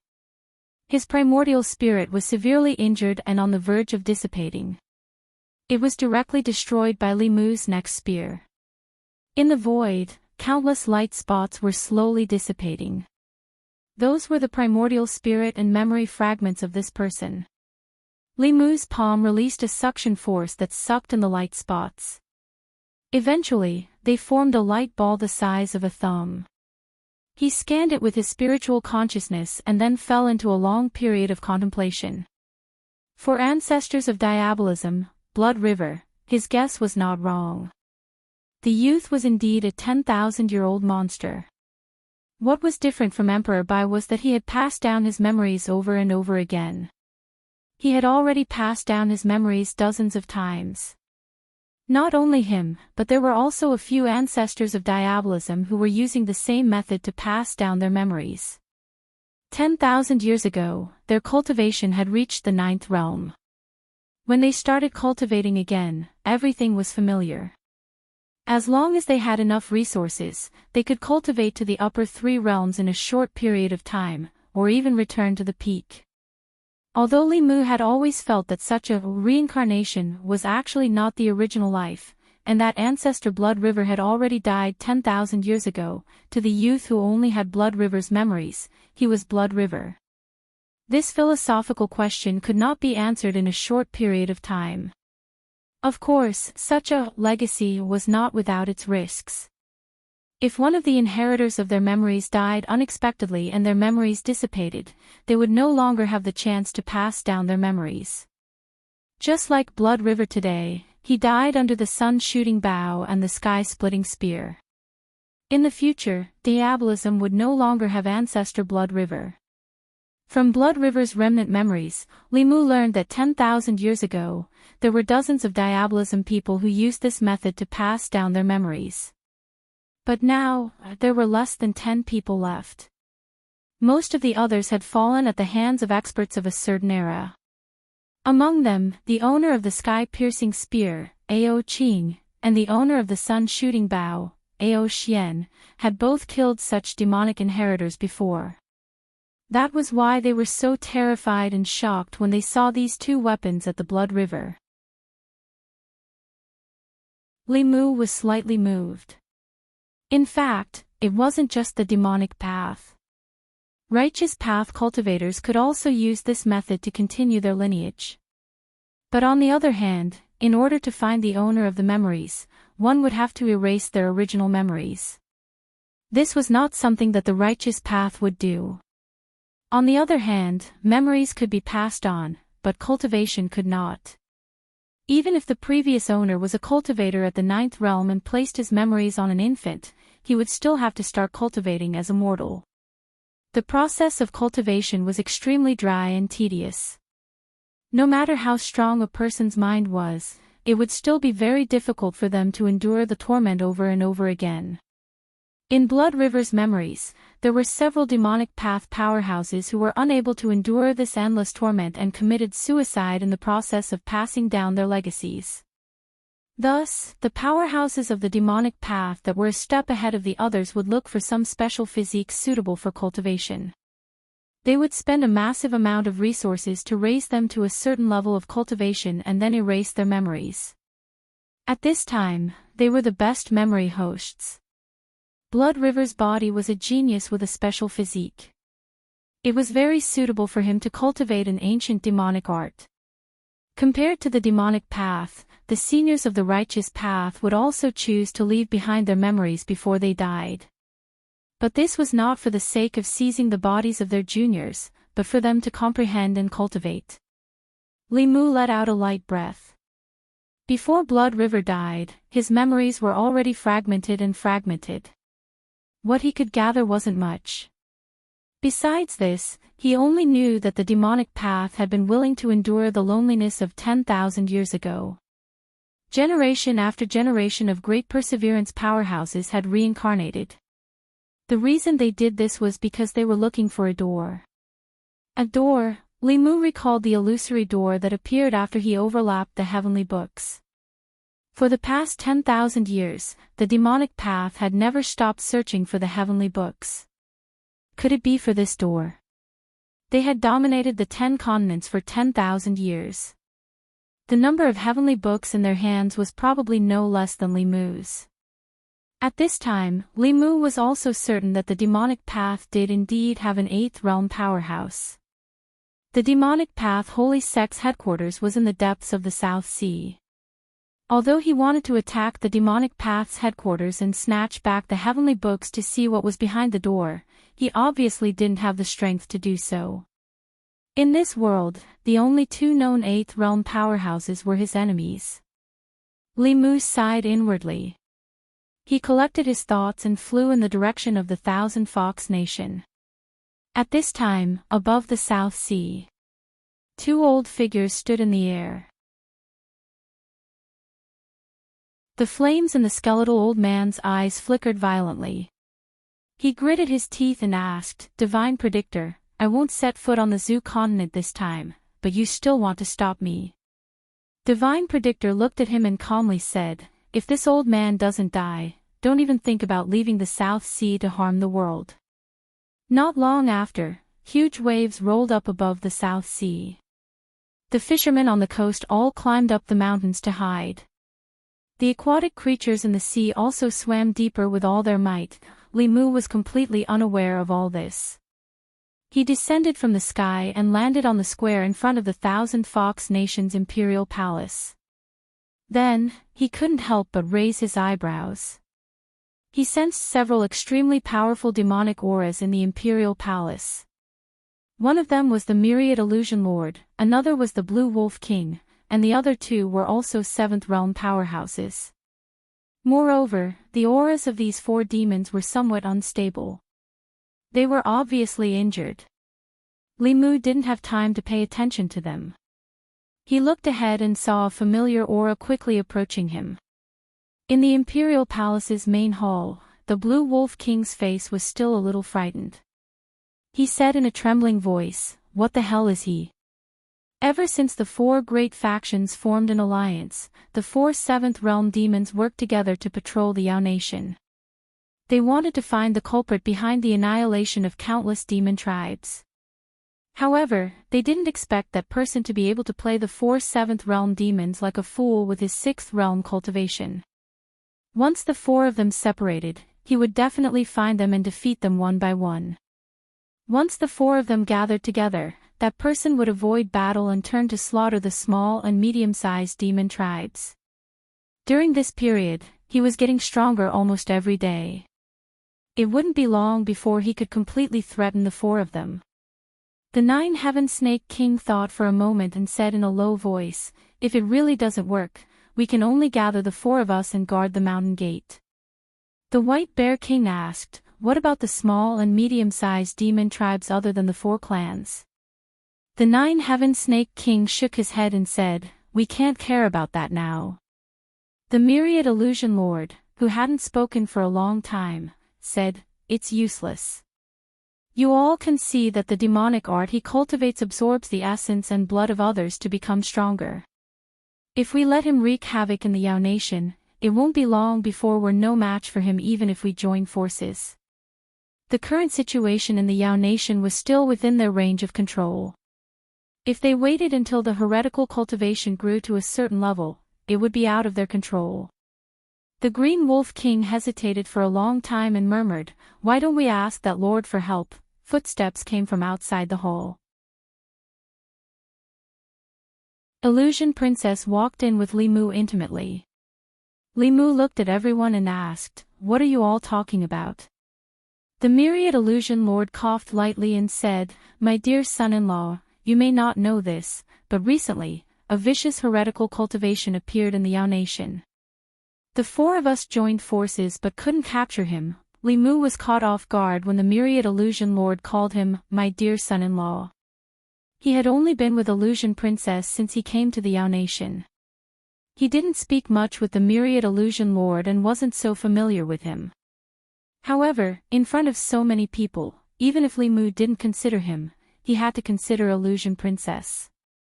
Moreover, the Myriad Illusion Lord called him, "my dear son-in-law," was based on the truth, so he tacitly agreed to it. He reached out his hand and gently touched the void.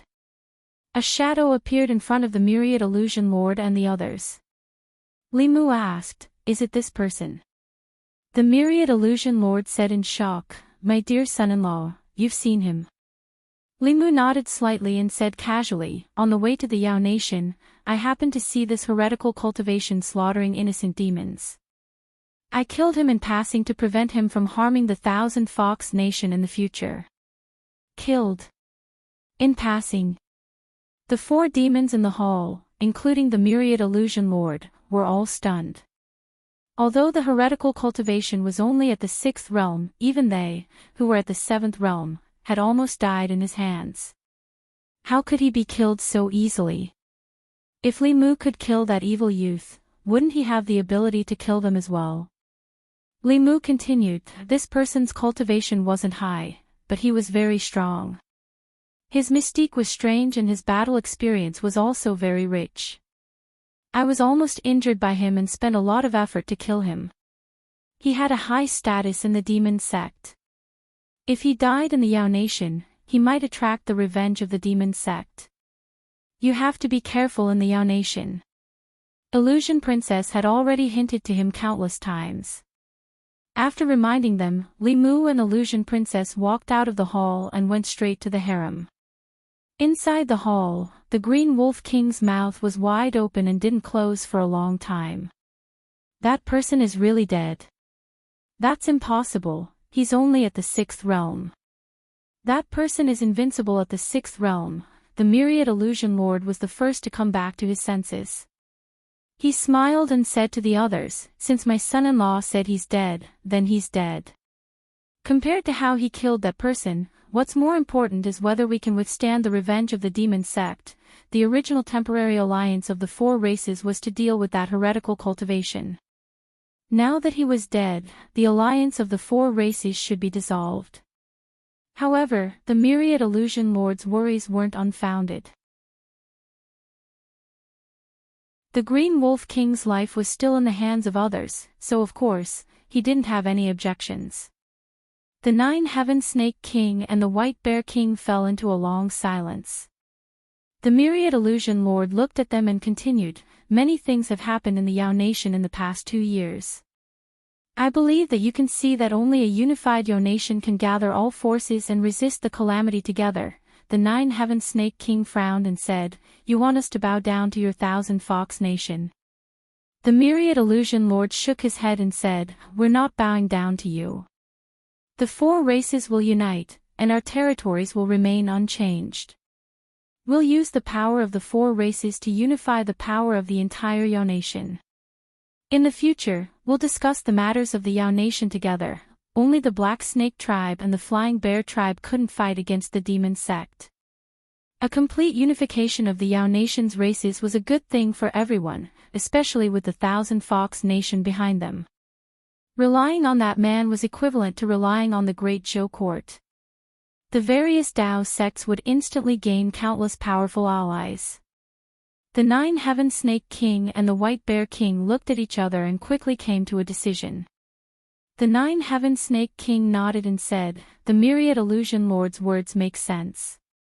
With the enemy before us, it's time for the Yao Nation to be unified. The White Bear King also said, I also agree with the unification. The Myriad Illusion Lord said meaningfully, since the Yao Nation is to be unified, we must choose a ruler.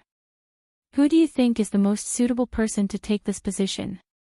Although the Myriad Illusion Lord asked in a questioning tone, there was no choice in this matter. The 1,000 Fox Nation was currently the dominant power in the Yao Nation. Even if the Black Snake Tribe and the Flying Bear Tribe controlled the Yao Nation, they didn't have the strength to protect the Yao Nation. The entire Yao Nation was now tied to the 1,000 Fox Nation. To be more precise, it was tied to the man behind the Queen of the 1,000 Fox Nation, Phantom Princess. The 9 Heaven Snake King took a deep breath and said helplessly, I think that niece Phantom Princess can take on this heavy responsibility. The Myriad Illusion Lord shook his head and said, her cultivation is too low. I'm afraid she can't take on this responsibility. The 9 Heaven Snake King cursed in his heart. The Myriad Illusion Lord had clearly dug a hole and was waiting for them to jump into it. However, they had no choice but to jump into it. He could only harden his heart and grit his teeth and said, with the accumulation of our 4 tribes over the years, it shouldn't be difficult to push her to the 7th realm. The Myriad Illusion Lord looked troubled and said, I'm sorry. The White Bear King also understood the meaning behind their words and said with a pained heart, it should be so. The Queen of the Yao Nation can't lose to the Queen of the Great Zhou. I suggest that we merge the psychic spirits of the 4 tribes to help the queen break through.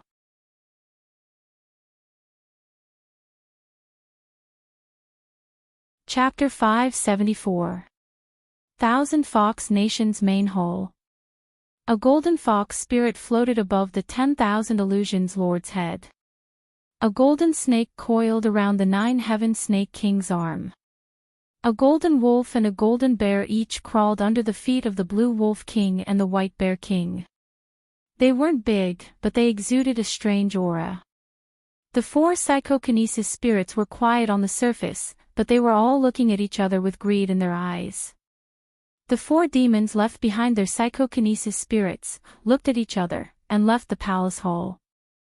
The moment they stepped out of the hall, the 4 spirits finally couldn't hold back and pounced on each other. In the past, he spent most of his time with the Empress, Lu Hanyan, and Li Qing. This was a little unfair to Illusion Princess, so Li Mu stayed in Thousand Fox Nation for a while this time. Some strange things happened these days. In the past, Thousand Fox Nation was mostly made up of foxes and small demon tribes that relied on the fox tribe. It was rare to see the wolf tribe, snake tribe, bear tribe, and other demon tribes. These tribes generally relied on the other 3 major demon tribes. However, in recent days, Li Mu often saw the snake tribe, bear tribe, and wolf tribe wandering around the city. To be precise, it was the banshees of these tribes. When Li Mu accompanied Illusion Princess to play in the city, they would encounter a banshee every once in a while. They winked at him and made eyes at him. The beautiful snakes were fine, but the banshees of the bear tribe were all as strong as mountains. When they twisted their bodies, Li Mu was traumatized. Therefore, he simply didn't go out now. When he had nothing to do, he would study the Tao of dual cultivation with Illusion Princess and drink with Fox 6 and Fox 9. Life in the Yao Nation was so pleasant and comfortable. From Fox 6, Li Mu just learned that the Celestial Wolf Nation, the Black Snake Tribe, and the Flying Bear Tribe had decided to form a complete alliance with Thousand Fox Nation. In the future, Thousand Fox Nation would lead and the 4 tribes would discuss important matters together. In other words, Illusion Princess would not only be the queen of Thousand Fox Nation in the future, but also the queen of the Yao Nation.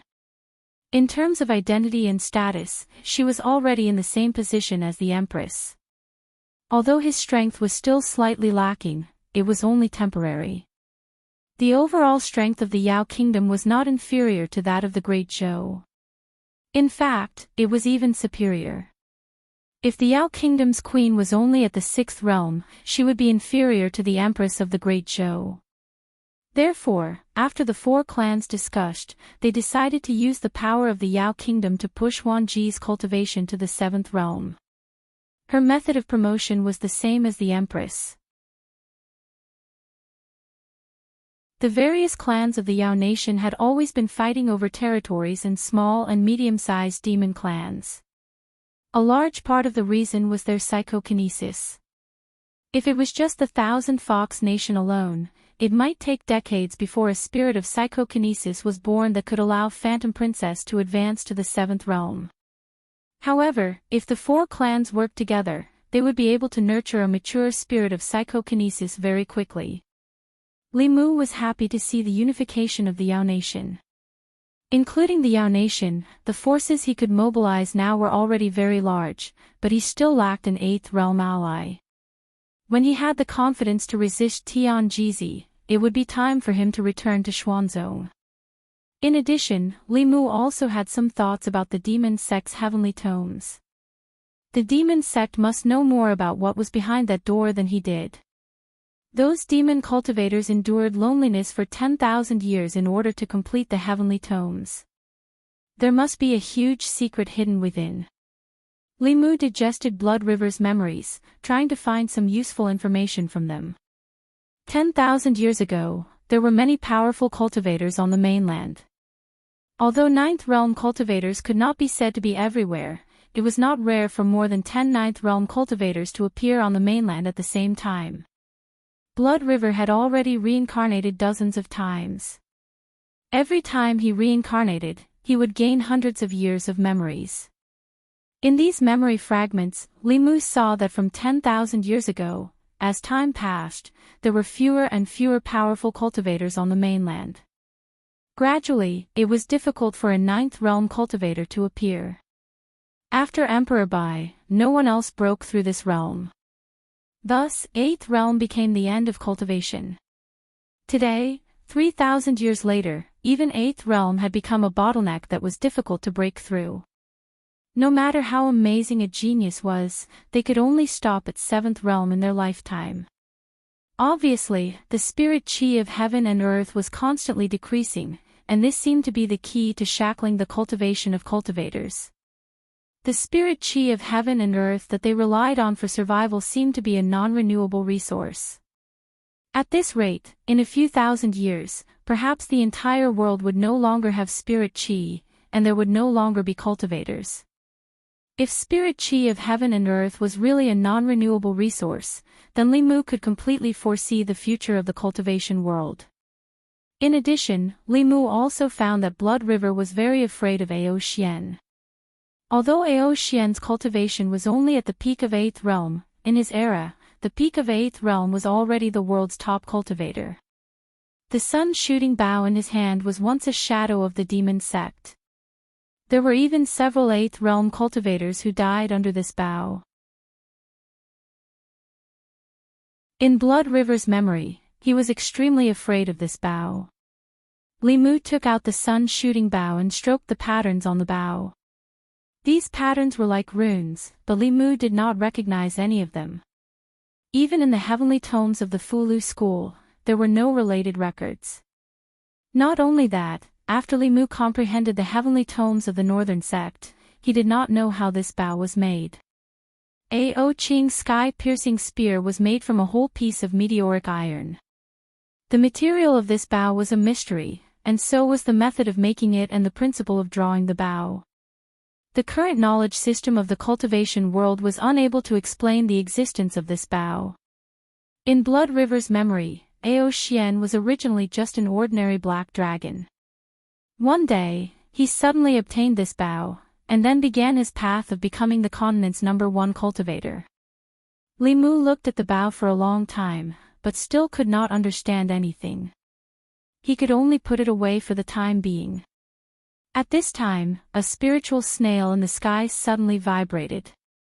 Tingxin and Inxin were in seclusion in the East Sea, so it could only be the Empress. Phantom Princess was called by the Lord of Illusions to discuss matters, so she was not by his side for the time being. Limu picked up the spiritual snail, and Zhou Yi's lazy voice came from it. "What are you doing?" Hearing her voice, Limu could imagine her leaning on the dragon throne in the Chang'e Palace. A smile appeared on his face, and he said, "I'm comprehending the heavenly tomes."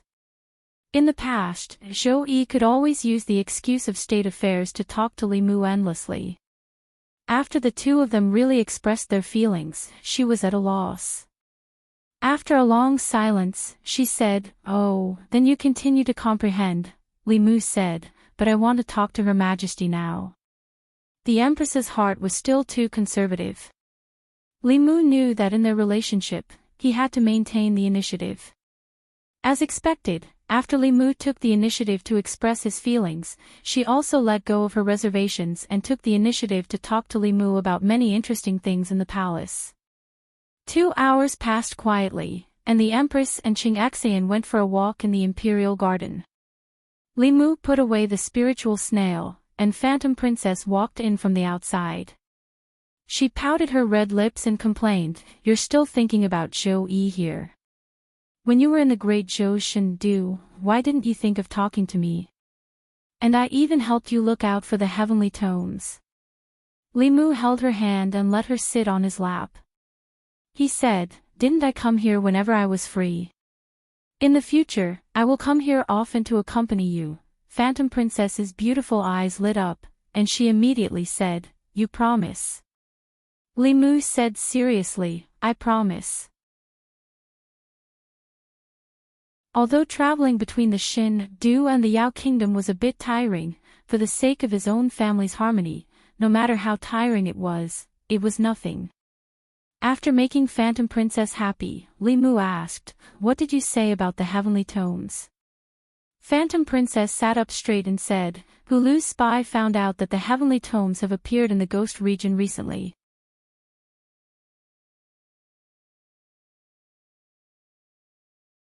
Chapter 575. According to Limu's information, most of the 24 pages of heavenly books were in the hands of him and the demon sect. The demon sect had been plotting for 10,000 years in the 10 continents. Besides the 6 Taoist sects, almost all of the known heavenly books had been obtained by them. The Shin Nation's 3 Buddhist sects had their heavenly books stolen long ago. The extinction of hundreds of sects in history seemed to have an inseparable relationship with the heavenly books being stolen by the demon sect. Limu had the heavenly books of the 5 Taoist sects, the monster race, the fox race, the dragon race, and the Buddhist heart sect. They had a total of 9 pages.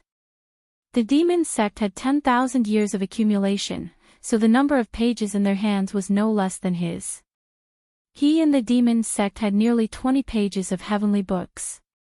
There were very few heavenly books in the outside world, and every page was something that had to be fought for. Limu was determined to obtain the page of heavenly book in the ghost realm. If Illusion Princess could obtain this information, then the demon sect must also know. Their sense of smell towards heavenly books was incomparably keen. Not long after Illusion Princess finished speaking, the Empress Spirit Snail vibrated again. Limu made a shoot gesture to Illusion Princess. After injecting magic power into the Spirit Snail, the Empress' voice immediately sounded, "The Ju Wei just sent back news that a heavenly book has appeared in the ghost realm. Aoli has already brought people to investigate." "Limu, I already know. I'm preparing to set off for the ghost realm." Zhou Yi was silent for a moment. Then she asked, "How did you know? Were you with that vixen again?" Limu was stunned for a moment. In terms of the speed of news, even the Fulu school could not compare to a nation. To be able to receive news earlier than the great Zhou court, it must be the demon nation that was closer to the ghost realm. Illusion Princess could no longer endure. She coldly snorted and said, "You only allow him to accompany you, not me. You're so overbearing. If you have the ability, then make him stay by your side forever, you seducing vixen." "Ha, I admit that I am a vixen. Someone is clearly the same as me, but she always thinks of herself as the Empress, you. Am I wrong?" Seeing Phantom Princess and Queen quarrel with each other, Limu tried to talk them out of it several times but to no avail. He could only put on a serious face and shouted, "Are you guys done?" Huan Ji secretly looked at Limu. Seeing that he was really angry, she immediately lowered her head and stopped talking. On the other side of the Spirit Snail, the Empress also fell silent. Limu continued, "One is the Empress of the Great Zhou, and the other is the Queen of the 10,000 demons. They don't even see each other, yet they're arguing with each other across the spiritual snail. What a scandal." Phantom Princess is not allowed to stir up trouble, and His Majesty is not allowed to target her. Otherwise, I'll return to Mount Baiyun and cultivate in seclusion. The first to admit defeat was Phantom Princess. She pulled Limu's sleeve and said in a low voice, "I was wrong. I won't talk about her like that in the future." Zhou Yi was silent for a while and also said in a low voice, at most, I won't call her a vixen anymore." The two of them, one was stronger than the other, and one had a higher status than the other. If Limu didn't show some of his authority as the head of the family, when Phantom Princess broke through, he wouldn't be able to control the family anymore. When the two of them were here, he had to be fair and impartial. After putting away the spiritual snail, he hugged Phantom Princess again and said, "I didn't mean to scold you. It's just that you're making things difficult for me. I never thought that the two of you could be like sisters, but don't always be at each other's throats and not give in." Phantom Princess snorted and said, "She was the one who said that to me first." Limu said, "She's petty." It's not the first time you know that. Just give in to her. Phantom Princess felt much better. She raised her head and asked, then tell me, am I more sensible than Zhou? Li Mu hurriedly said, yes, yes, yes, you're the most sensible. Half a day later, after comforting Phantom Princess, Li Mu flew out of the Thousand Fox country. He took out the spiritual snail and injected his power into it. Soon, the Empress's voice came from the other side. Go accompany your 1,000 demon queen. Don't worry about me. Li Mu asked, Your Majesty, are you still angry? Zhou said, I'm not angry. Li Mu smiled and said, I knew that your Majesty is the most open-minded. I just scolded Phantom Princess and told her to learn from your Majesty. Don't throw a tantrum and think about the big picture. Zhou Yi's tone became gentler. You saw it too. She's the one who always goes against me. Li Mu said, she grew up in the mountains and doesn't know the rules. I'm sorry, your Majesty. Zhou Yi gave a light snort and said, it's good that you know. The Empress was obviously no longer angry. Li Mu also let out a long sigh in his heart. He was more and more aware that there were too many women in the backyard, and each one of them was not a simple person. If he wanted to live a peaceful life, he had to learn how to talk to people and ghosts. When necessary, he had to learn how to talk to people and ghosts. This wasn't cheating, but a white lie. It was also a necessary skill for a lecherous person. After leaving the demon country, he made spiritual snail porridge with the Empress while flying south. The ghost region of Yudu was to the west of the Great Zhou and to the south of the demon country. It was a mysterious place shrouded in thick fog.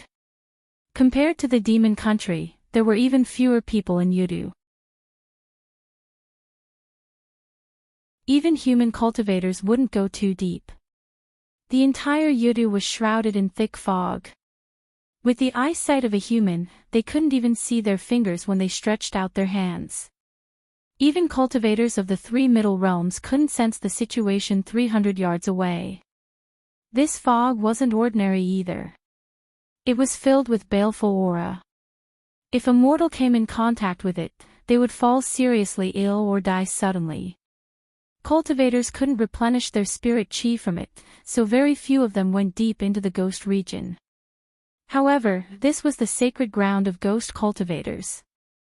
Souls were originally of the yin attribute, so there was an inexhaustible amount of baleful aura.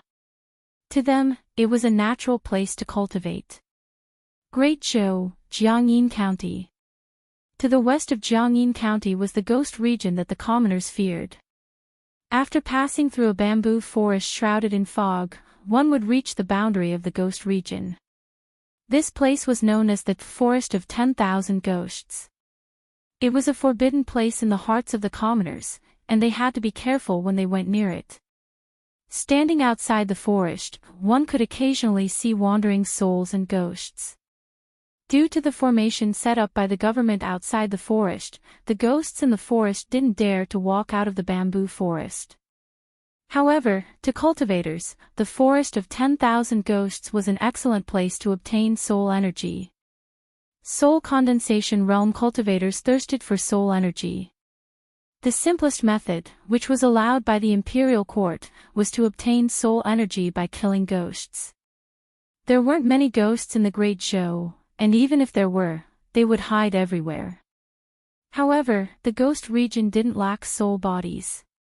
Therefore, cultivators would often enter the Forest of 10,000 Ghosts in groups of 3 to 5 to hunt the ghosts here.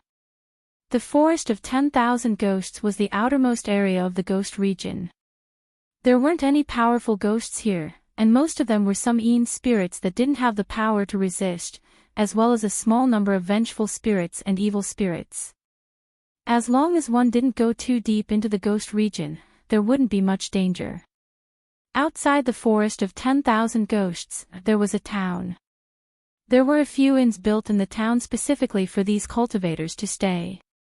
Li Mu wasn't in a hurry to go deep into the ghost region. Instead, he found an inn to stay in. He planned to first investigate some information about the ghost region. Up until now, he knew very little about the ghost region. The Empress said that Shangwanli had brought people to the ghost region. After Li Mu arrived here, he used a sound transmission magic tool to contact her, but he found that he couldn't reach her. He had wasted quite a bit of time on Huan Ji. It seemed that Shangwanli had arrived here before him, and it was very likely that she had already entered the ghost region. Another mysterious thing about the ghost region was that the fog that filled the ghost region had a strange power. As long as one entered the ghost region, all kinds of sound transmission magic tools couldn't be used, and they couldn't be used for long-distance communication. Because cultivators were constantly coming and going, the town was bustling. Other than the inns, there were also shops that sold fulu, pills, and magic tools. Other than that, there were also shops that sold maps of the ghost region. Li Mu glanced at the fulu. They were all low-level auxiliary fulu, used to destroy evil and kill ghosts. Their quality was average, but they were enough to deal with low-level ghosts. What he was interested in was the map of the ghost region. However, when Li Mu used a few spirit jades to buy a map, he realized that the map only recorded a few areas at the edge of the ghost region. With the ghost region's uniqueness, without a complete map, even if he entered, he would be blind. Li Mu walked to the counter and asked the shopkeeper, "Do you have a map of the entire ghost region?" The shopkeeper shook his head and said, "How could a small shop have such a thing? But young man, I advise you to walk around outside. The ghost region is not a good place. The deeper you go, the more dangerous it is. Don't lose your life before you catch a ghost." Li Mu had originally planned to ask the Empress, but when he walked out of the shop, a fragrant wind suddenly blew past him. A female cultivator walked in front of him and asked, "Fellow cultivator, are you also planning to go deep into the ghost region?"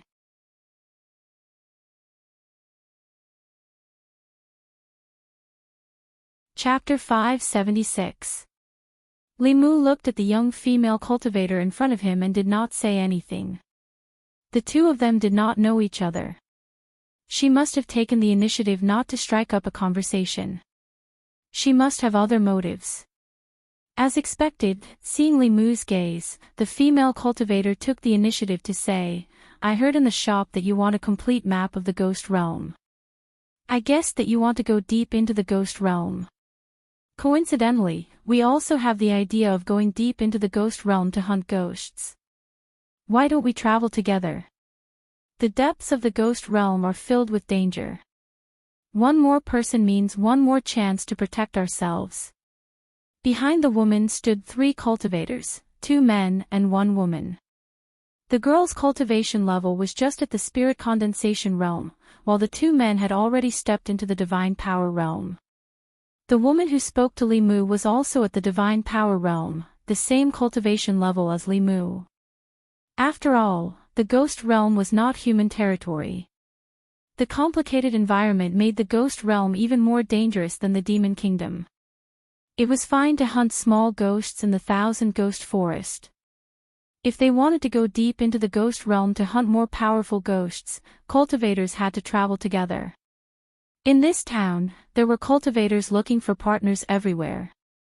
The ghosts and wraiths in the Thousand Ghost Forest could no longer satisfy the needs of cultivators above the spirit condensation realm. What they wanted to hunt were ghosts in the spirit realm. Li Mu looked at the woman and asked, "Do you have a complete map of the ghost realm?" The woman nodded and then said, "However, with our strength, we can only go 500 miles into the ghost realm at most. Any deeper and it will be dangerous. I wonder if you are willing to travel with us. Whoever kills the ghosts along the way will have the soul power. If we work together to kill the ghosts, we will distribute it according to contribution." Shangwanli had entered the ghost realm first. If Li Mu wanted to get the map, he had to return to the divine capital. Since these people had the map, Li Mu did not want to trouble them. At most, he would help them in a while and treat it as a reward for obtaining the map. Under the woman's expectant gaze, Li Mu nodded and said, "All right, but can you let me take a look at the map of the ghost realm first?" The woman straightforwardly handed a jade slip to Li Mu. Li Mu pressed it against his forehead for a moment before returning it to her. He said, "Thank you." Then, the woman introduced the other people to Li Mu. "My name is Wu Qian. This is fellow Daoist Zhang Man, fellow Daoist Ding Liang, and this is fellow Daoist Chen Ying. How should I address you?" Li Mu. Although he hadn't shown his true face yet, there were many people with the same name in the world, so he wasn't worried that others would suspect him. When the two male cultivators heard Li Mu's name, they didn't feel anything strange. However, the girl named Chen Ying's beautiful eyes suddenly lit up as she said, "It's the same name as my martial ancestor." Li Mu smiled and asked casually, "Little girl, which sect are you from?" The girl said, "I'm from the Divine Talisman sect." "What sect are you from?" When the girl reported her sect, Li Mu couldn't help but look at her twice. In addition to the ancestral court, the Fulu school had many outer sects, and the Divine Talisman sect was one of them. In this way, he could barely be considered a disciple of the Fulu school. Of course, Li Mu wouldn't reveal his identity. He said, "I don't belong to any sect. I'm just a rogue cultivator." After introducing themselves, Li Mu knew that among the four people, except for Chen Ying, who could barely be considered an outer sect disciple of the Fulu school, the other three were rogue cultivators. Therefore, they needed to take the risk and go to the ghost realm to obtain soul power resources. As for Chen Ying, she went down the mountain to gain experience. To have the cultivation of the spirit condensation realm at the age of 18 or 19, she could be considered a little talented. However, for such a young disciple, after breaking through, it was necessary to enter the world to temper herself. The five of them walked into the 100 Ghosts bamboo forest together. Wu Qian reminded them, "Everyone, stay together. Don't get separated. It's fine here, but after going deep into the ghost realm, once you get separated, it'll be difficult to meet again." After walking into the bamboo forest, the surroundings began to be filled with a faint mist. This mist contained a strange power that even divine senses couldn't probe too far. For cultivators, divine senses were their eyes. With their divine senses suppressed, everyone lost their sense of security and became very vigilant. Occasionally, soul bodies would fly out of the mist. These souls were full of ruthlessness and didn't have intelligence. They only instinctively thirsted for human essence, blood and yang qi. They were the targets of cultivators. As for those soul cultivators with intelligence, the cultivators who entered the ghost realm couldn't wait to avoid them. In a place like this, the strength that soul cultivators could unleash was far beyond their own strength. If they encountered soul cultivators, the prey and the hunter would often switch identities. Li Mu didn't really do anything along the way. The souls that pounced on them from the fog and attacked them were all dealt with by the other four people. In the beginning, the group only encountered wraiths and evil spirits. As they continued to go deeper into the fog, fourth realm vile souls gradually began to appear. At this time, everyone would often work together to kill them and divide the soul power equally. At a certain moment, the mist in front of them fluctuated again. Except for Li Mu, the others immediately raised their spirits. Soon, a few figures walked out of the mist. But this time, it wasn't ghosts that appeared from the mist, but humans. There were also 5 people on the opposite side. When Wu Qian and the others saw this, not only did they not relax, their expressions became even more nervous. The faces of the people on the opposite side also appeared vigilant at the same time. A few of them even held their weapons. The atmosphere between the two sides was very tense. Not long after, the 5 people walked to the left side of the mist and their figures quickly disappeared. The 4 people beside Li Mu also breathed a sigh of relief. Wu Qian looked at Li Mu and asked, "Fellow Daoist Li, is this your first time in the ghost realm?" Li Mu nodded and said, I've never been here before. No wonder. Wu Qian shook her head and said, fellow Daoist Li, if you come to the ghost realm again in the future, you must remember that the most dangerous thing here is not the ghosts without intelligence, nor the powerful ghost cultivators, but the human cultivators like us. If you encounter them, you should hide if you can, but if you can't hide, you must not let your guard down. Li Mu cupped his hands and said, thank you for the reminder. Wu Qian saw that his expression was indifferent, as if he didn't take it to heart. Instead, her expression became more serious, and she continued, fellow Daoist Li may not know, but most of the cultivators who die in the ghost realm don't die at the hands of ghosts, but at the hands of their companions and other cultivators. There are no rules here. Things like killing and seizing treasures happen every day. Li Mu could be more serious and said, I know. Wu Qian looked at the three people beside her and said, but fellow Daoist Li, you don't have to worry. Addicts Zhang, fellow Daoist Ding, and Sister Yingying, we have worked together many times. We originally had another companion, but he was in seclusion to break through the realm these days, so he didn't come with us. That's why we invited you. After encountering other cultivator teams nearby, they obviously became more united. They moved forward for dozens of miles and killed a few evil spirits and a fierce soul. When the four of them were happily splitting the soul power, Li Mu's eyebrows suddenly raised, and he inadvertently glanced in a certain direction. There was only thick fog in that direction, and nothing unusual.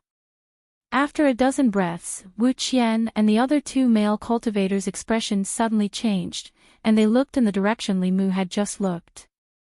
A phantom rushed out of the thick fog and rushed straight at them. Feeling the powerful aura fluctuations on the phantom, their expressions changed at the same time. Not good. It's a fifth realm ghost.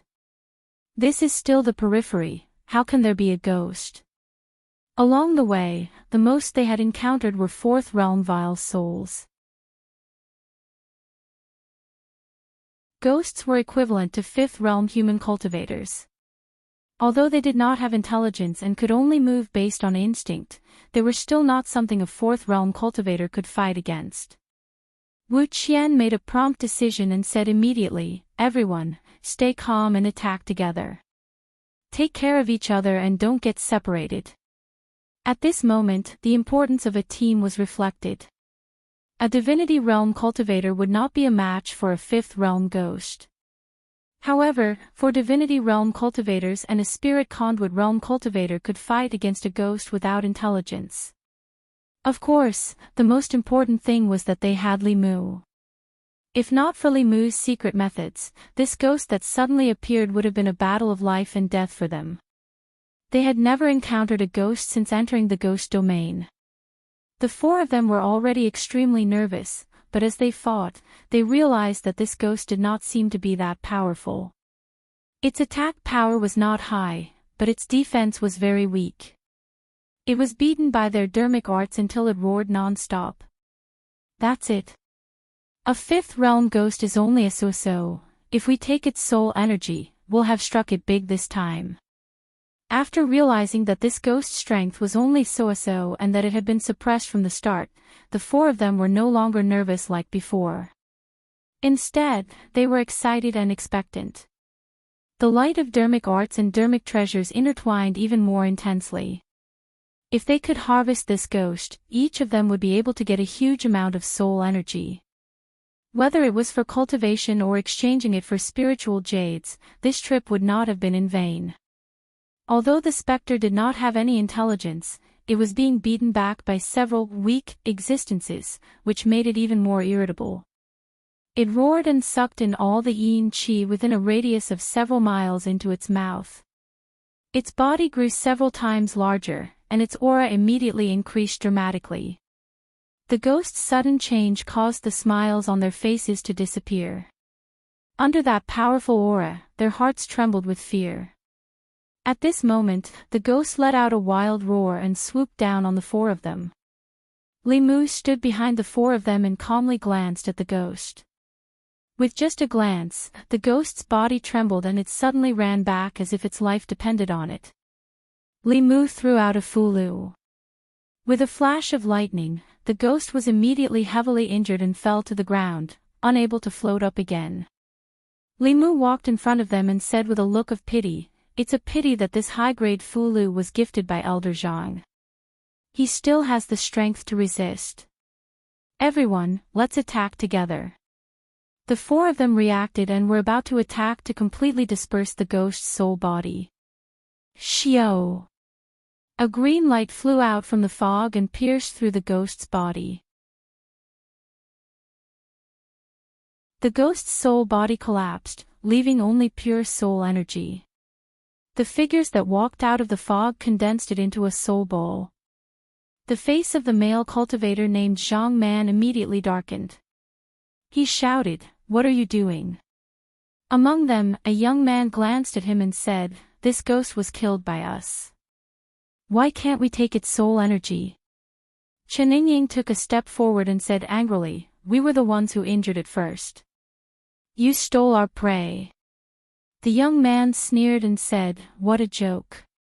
The ghosts of the ghost realm don't have a master. They belong to whoever killed them. Do you think you can kill a ghost with just the few of you?" As soon as he finished speaking, a sneering voice came from behind Wu Qian. "Since when did the disciples of Xuanzong have to steal the soul energy of wandering cultivators? If this gets out, I'm afraid you'll become the laughing stock of the cultivation world. What do you think, Qing Xuanzi?" Among the several figures, the young man who had been silent all this time suddenly changed his expression. He stared at the young man opposite him and asked, "Who are you?" Li Mu walked out from behind Wu Qian and said lightly, "I'm just a wandering cultivator who can't stand what you're doing." Strange, Xuanzong is the world's #1 sect, a righteous sect. Why would you do this kind of robbery? You're one of the top 10 disciples of Xuanzong, but you're stealing the soul energy of wandering cultivators in the ghost realm. Do your elders know?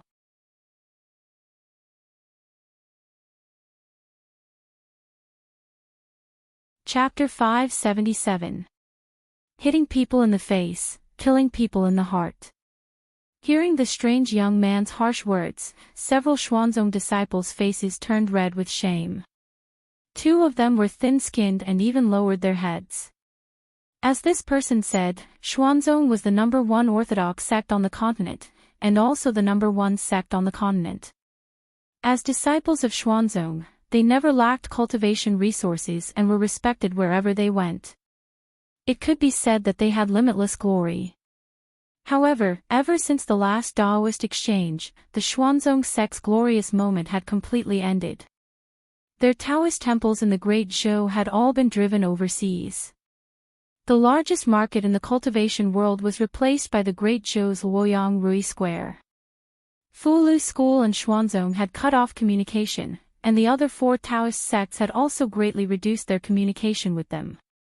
The exchange meeting was disrupted, and the sect's harvest of spiritual jades this time was only about 20% of the previous times, which was simply not enough to meet the needs of the entire sect. For cultivation resources like Fulu, elixirs, and magic treasures, Fulu School, Danding School, Lingaray School, and the South and North schools all refused Xuanzong's orders with the reason that their disciples needed more spiritual jades, so they had nowhere to spend them. What's more, the sect didn't even have enough spiritual jades for cultivation, so the quota of disciples had been reduced again and again. Core disciples like Qing Xuanzi had to personally go down the mountain and go deep into the ghost realm to hunt ghosts here and exchange their soul power for spiritual jades to meet their cultivation needs. They didn't know the cost of firewood until they were in charge. When they really needed to obtain cultivation resources by themselves, they realized how difficult it was to cultivate as a rogue cultivator. Every ghost they killed in exchange for a piece of spiritual jade, they risked their lives and fought for it with their own blood and sweat. Although the ghost realm was big, there weren't many ghosts. It wasn't easy to encounter one, so naturally, they didn't want to give it to others. In the ghost realm, strength was respected. If the ghost they liked was snatched away, they could only blame themselves for not being as good as others. However, they didn't expect that their identities would be recognized. As proud disciples of Xuanzong, the words of this strange young man were undoubtedly a public punishment for them. Qing Xuanzi was already losing face. He said in a low voice, "We've been chasing this spirit for a long time. We've already severely injured it, and that's why you guys took advantage of it. Otherwise, do you think you guys can deal with a 5th-level spirit with your insignificant cultivation?" A few of the Xian sect's disciples nodded in agreement. Yes. Senior brother is right. We've been chasing this spirit all this time. If it wasn't for the fact that we've already injured it, you all would have already been killed by it. Although the truth was that they had taken advantage of the opportunity to take advantage of the situation, as Xuanzong's disciples, it was really difficult for them to accept it directly. They could only fabricate the truth to regain some dignity. How could rogue cultivators dare to offend Xuanzong? Even if they had resentment in their hearts, they had to swallow it all. I see. Wu Qian's face revealed an awkward expression. She said, "No wonder we found out that this spirit's strength wasn't high. It turns out that you guys have already severely injured it. In that case, this spirit's soul power should belong to you guys." Although the 4 of them knew that it was Li Mu's Fulu that seriously injured the spirit, the truth was not as the Xuanzong disciples said. However, this was the ghost realm, and the strength of the people opposite them was far superior to theirs. If they angered these Xuanzong disciples, even if they killed the 5 of them here, no one would ever know. When Li Mu mocked them just now, Wu Qian's heart was in her mouth. He was still too inexperienced and didn't take her reminder seriously at all. This female cultivator gave them a way out, and the faces of Qing Xuanzi and the others also looked better. They withdrew their soul power and were about to leave when the young man opposite them spoke again. Li Mu sized up Qing Xuanzi and the others, and seemed to have thought of something. He revealed a look of realization and said, "Oh, sorry, I almost forgot. Xuanzong's days aren't good right now. They lost their business, and they're not liked by other sections. No wonder even the core disciples have to go out to hunt ghosts by themselves. We all come out to make a living, and no one has it easy.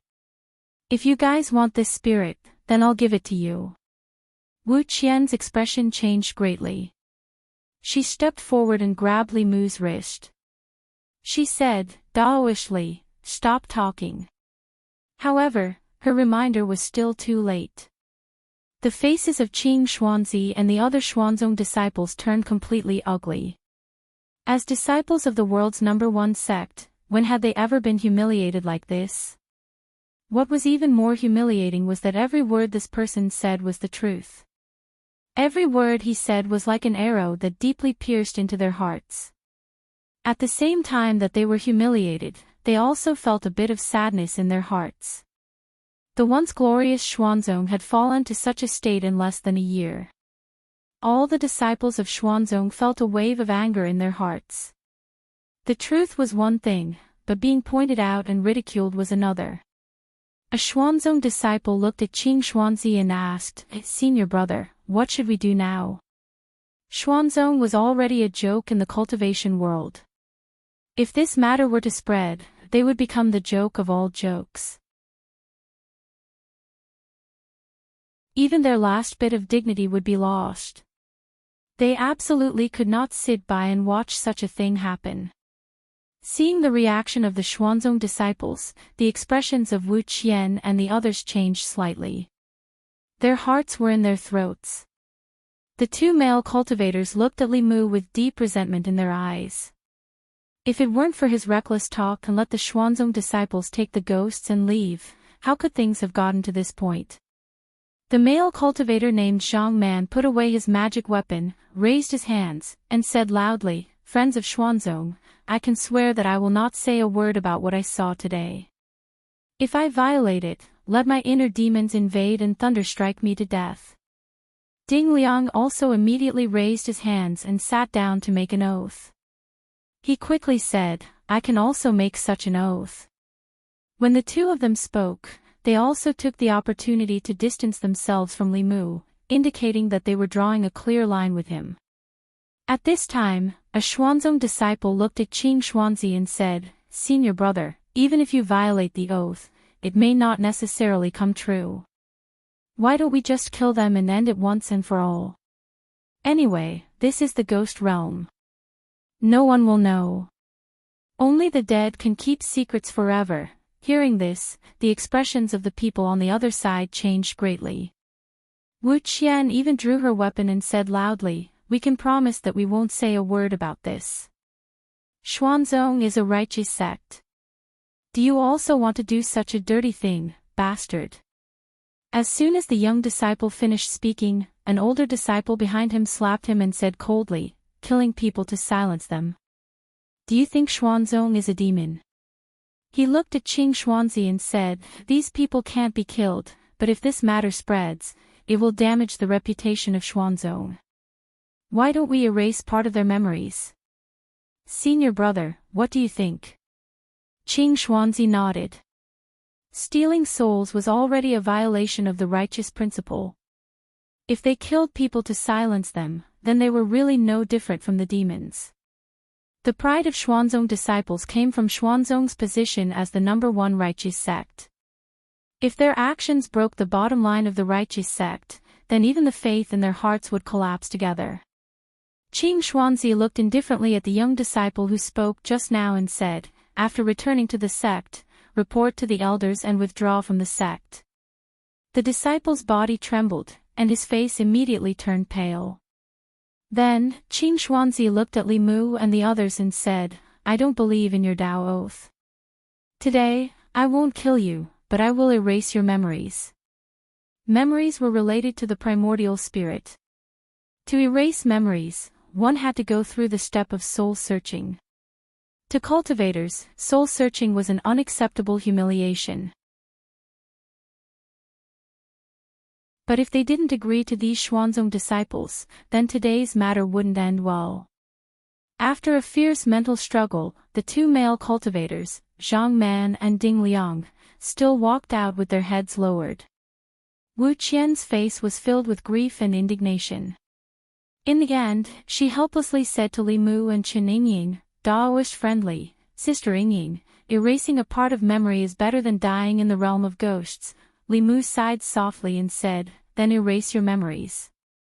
He turned around and looked at the 5 Xuanzong disciples, including Qing Xuanzi, and the 2 male cultivators. A powerful aura surged out of his body and swept across. The 7 of them only felt dizzy, then lost all consciousness and fell to the ground. Wu Qian and Su Yingying were already prepared to have their memories erased. This unexpected scene stunned them and they couldn't come back to their senses. What happened just now? Why did these powerful Xuanzong disciples suddenly fall to the ground? The next moment, they both looked at the back of the figure in front of them. Originally, he was only at the 4th level, but his aura had become as vast as the ocean. After an unknown period of time, Qing Xuanzi woke up from the mist. He only felt a splitting headache. He sat up from the ground and held his head with a confused expression. Just a moment ago, he was still looking for ghosts with his fellow disciples in the ghost realm. The next moment, he was lying on the ground with a terrible headache. Qing Xuanzi, who was at the 5th level, quickly realized that he had lost a part of his memory. Memories wouldn't be lost for no reason, unless it was erased by someone. Qing Xuanzi instantly broke out in cold sweat. What happened just now? Why was his memory erased? What's wrong with me? Why is everyone lying on the ground? My head hurts so much, what's going on with these two? At this time, the other disciples of the Xian sect who had fainted gradually woke up. They looked at each other and their faces were filled with confusion. They were extremely confused in their hearts. Why were they still walking in the fog just a moment ago? Why were they lying on the ground with inexplicable headaches in just an instant? Not only that, but there were also 2 unconscious male cultivators beside them. Soon, another Xuanzong disciple reacted and exclaimed, "Where's my soul bottle?" As soon as he said that, the other disciples' shocked voices were heard one after another. My soul bottle is gone too. Where did my Dharma treasure go? Who stole my flying sword? Qing Xuanzi was shocked when he heard that. He subconsciously touched his right index finger and found that his storage ring was gone. Not only were his Dharma treasures in the storage ring, but there were also nearly 10,000 spirit jades. His entire fortune was in there. He suddenly stood up, his expression blank and filled with fear. Their cultivation resources had been snatched away and their memories had been erased. He carefully thought about it and could only remember one thing. He looked at a Xuanzong disciple behind him and clearly remembered that he had once made a decision to expel this disciple from the sect. He had never experienced such a thing. A chill rose from the bottom of his heart. Qing Xuanzi made a prompt decision and said, "Quick, let's leave here." Just as they rushed out of the ghost realm with the two unconscious people, there was a fluctuation in the space outside the bamboo forest bordering the ghost realm in Jiangyin County, and three figures appeared. Wu Qian and Chen Yingying turned around and found that they had already left the ghost realm. The expression on their faces changed from confusion to shock. A moment ago, they were still in the ghost realm, but Li Mu held their wrists and took a step forward, and they appeared here. This kind of magic was beyond their understanding. Li Mu waved his hand and a large pile of things fell to the ground. He said to the two girls, "Don't just stand there. Divide these things among yourselves."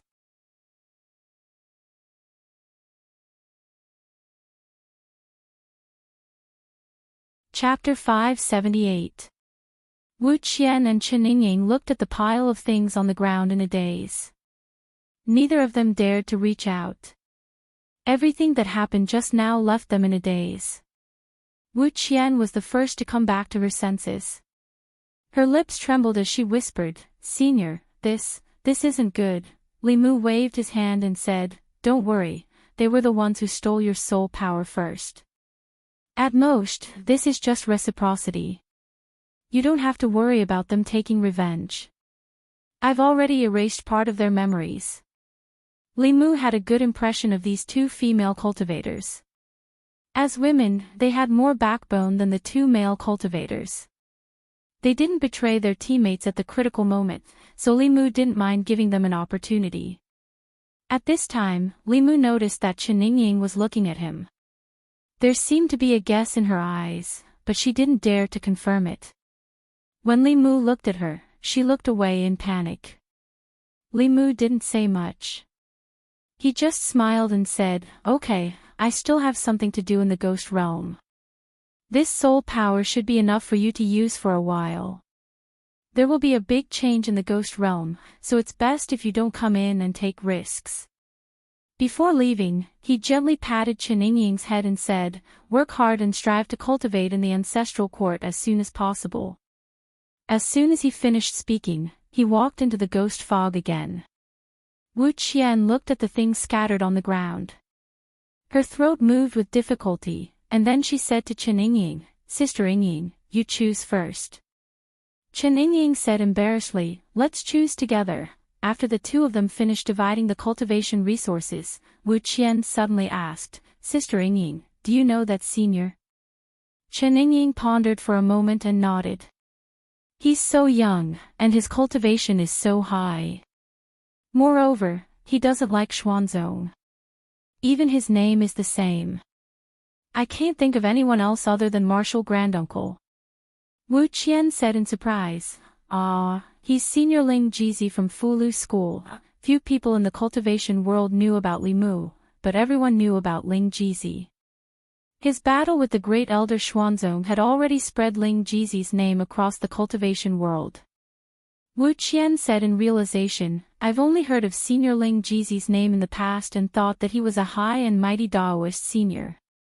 I didn't expect him to be so kind and not put on any airs at all. It seems that we were able to deal with that spirit so easily because Senior Ling Jizi helped us in the dark." Chen Yingying revealed a love-struck smile and murmured, "Of course.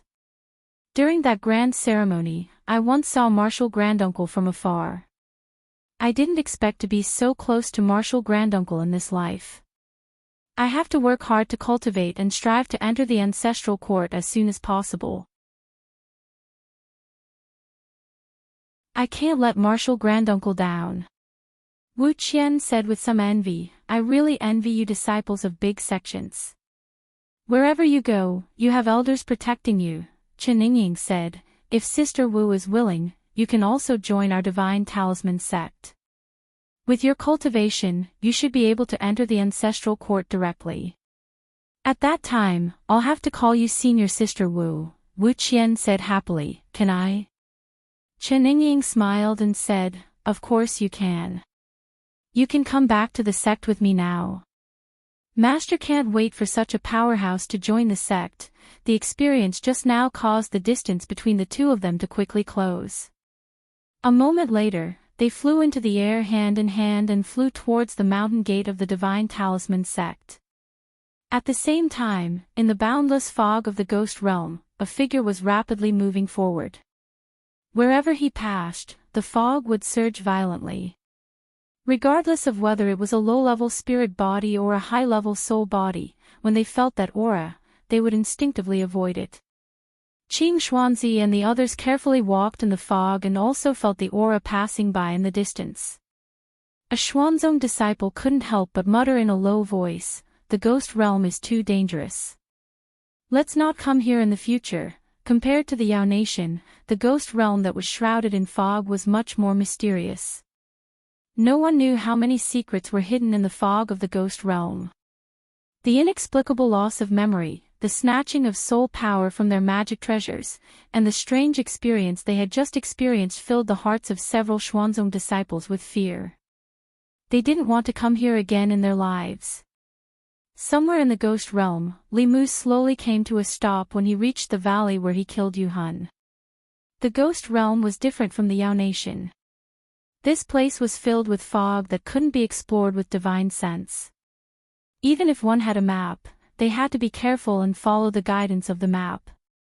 The so-called complete map of the ghost realm was actually only the places that people had explored so far. Most of the areas in the ghost realm were unknown places that had not been explored. It was filled with unknown dangers. For thousands of years, countless powerhouses had gone missing in the ghost realm. There was no lack of 6th and 7th realms among them. They relied on their high cultivation and ventured into unknown places alone, never to come out again. When one powerhouse after another silently disappeared in the ghost realm, the cultivators who entered the ghost realm later learned to check the map. The routes marked on the map were all explored by predecessors. They could be traveled safely without any unpredictable dangers.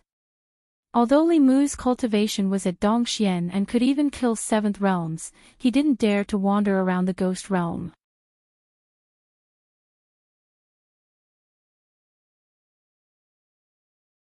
It's not like we haven't met such a hothead before.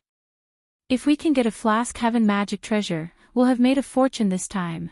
He glanced at his companion beside him and said, I don't want to let go of this fat sheep in front of me. Don't fight with me. Otherwise, don't blame me for turning hostile. The man shrugged and said, I only hunt souls. I don't kill people. If you want to do it, go ahead. The fierce-looking man stuck out his tongue and licked his lips. He strode in the direction that the young man disappeared in. 15 minutes. 15 minutes. 30 minutes had passed and the fierce-looking man who had just left had not returned. The rest of the people looked puzzled as they slowly walked forward. Not long after, they saw the fierce-looking man. His eyes were wide open as he lay on the ground. There were no injuries on his body, but there was no sign of life. Everyone sucked in a breath of cold air and said in shock, dead. A creation realm expert had died just like that. There were no traces of a battle here, which meant that he did not have the chance to attack before he died. Just what kind of cultivation was needed to be able to kill a creation realm expert in an instant? Thinking of that ordinary young man, the few of them shuddered at the same time and felt a chill in their hearts. After finishing off the cultivator who was filled with a murderous aura and wanted to kill him for his treasures, Limu continued forward. There was no day or night in the ghost realm. There was only an eternal white fog that made it impossible to feel the passage of time. After walking for an unknown period of time, a faintly discernible city suddenly appeared in the fog ahead. At the city gate, the words Fengdu were as red as blood under the light of the lanterns.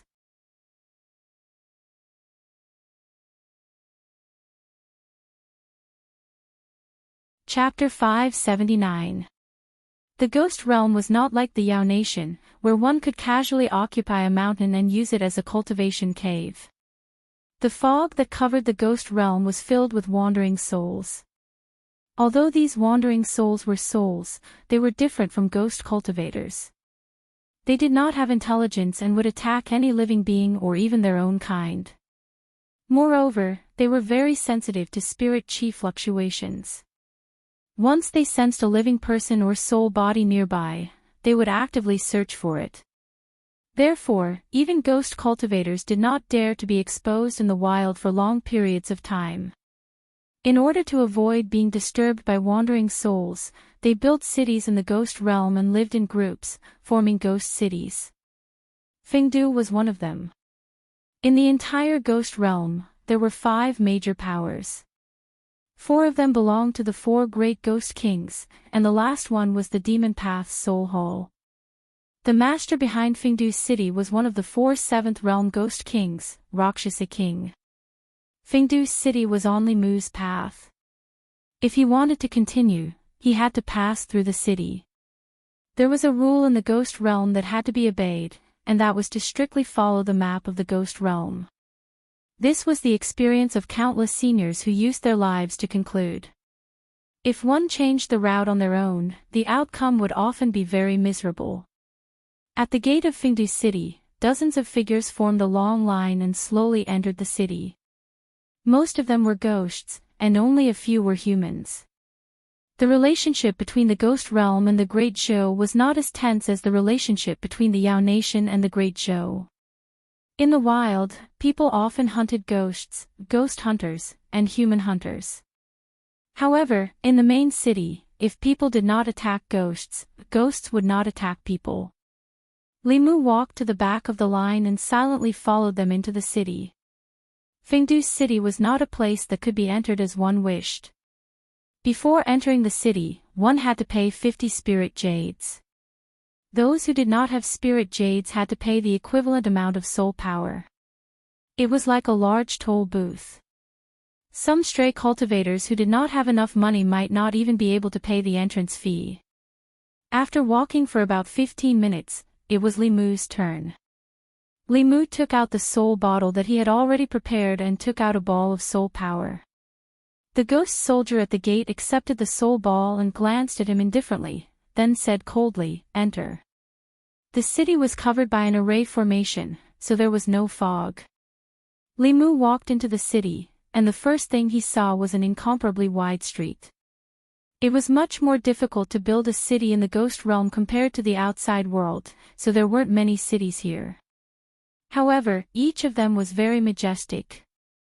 Fengdu City's area was comparable to 10 times the size of the godly capital.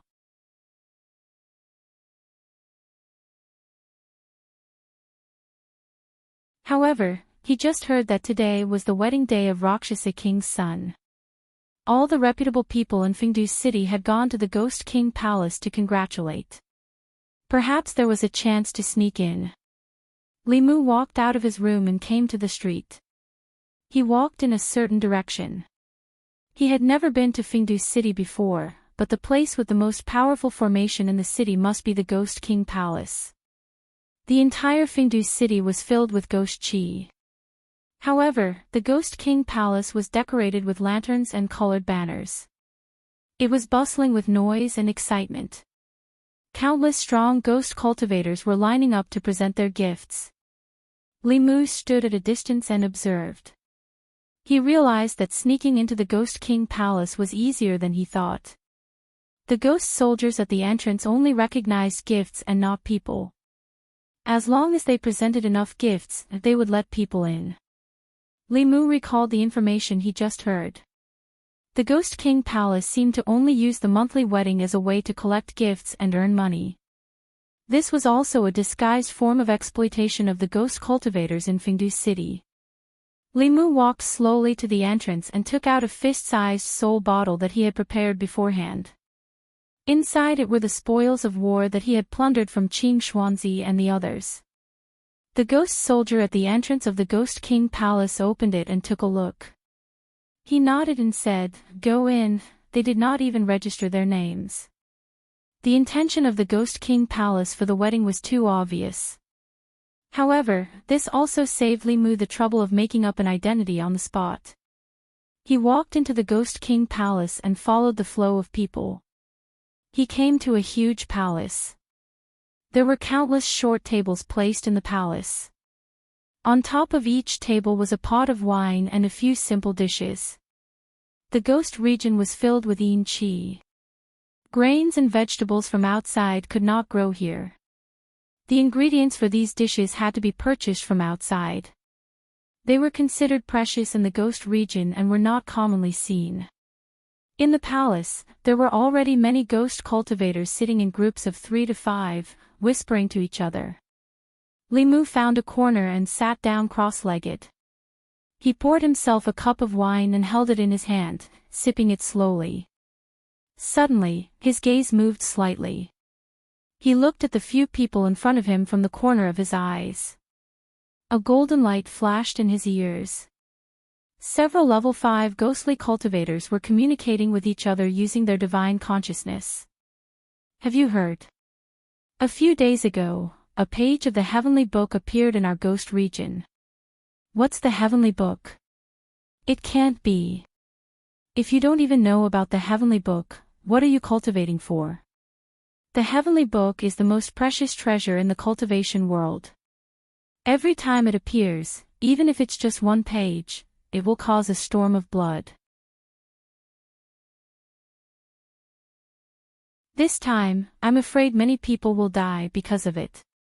No wonder Lord Ghost King, who rarely leaves Fengdu, has left.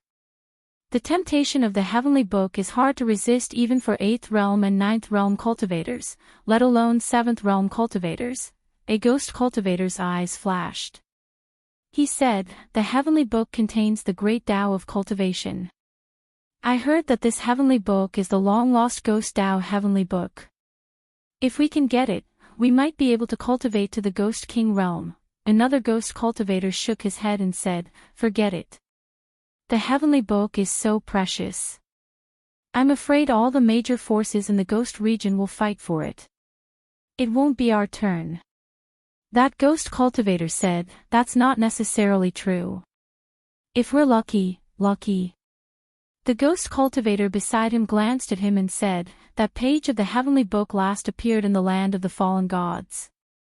Do you dare to go?" That ghost cultivator was still harboring hope, but after hearing the words land of the fallen gods, his body couldn't help but tremble. He immediately extinguished that thought. Other than a few major cities and the roads that connected them, there were more unknown lands in the ghost region. Those regions were filled with danger. Once one entered, it would be difficult to walk out. These unknown lands had different levels of danger. The land of the fallen gods was one of the most dangerous regions. Even 7th realm cultivators weren't willing to go too deep. Land of the fallen gods. In the corner of the hall, Li Mu put down his wine cup. He thought to himself that the soul energy wasn't wasted. There were clearly many high-level ghost cultivators in Fengdu who knew about the Heavenly Book. Without further ado, Li Mu planned to leave immediately and head to the so-called land of the fallen gods. Suddenly, an extremely soft voice sounded in his ears.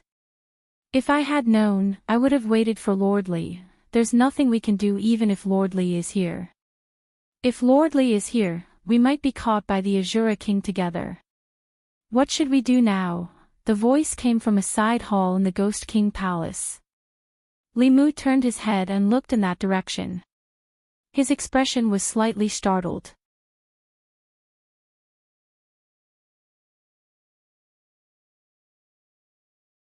Chapter 580.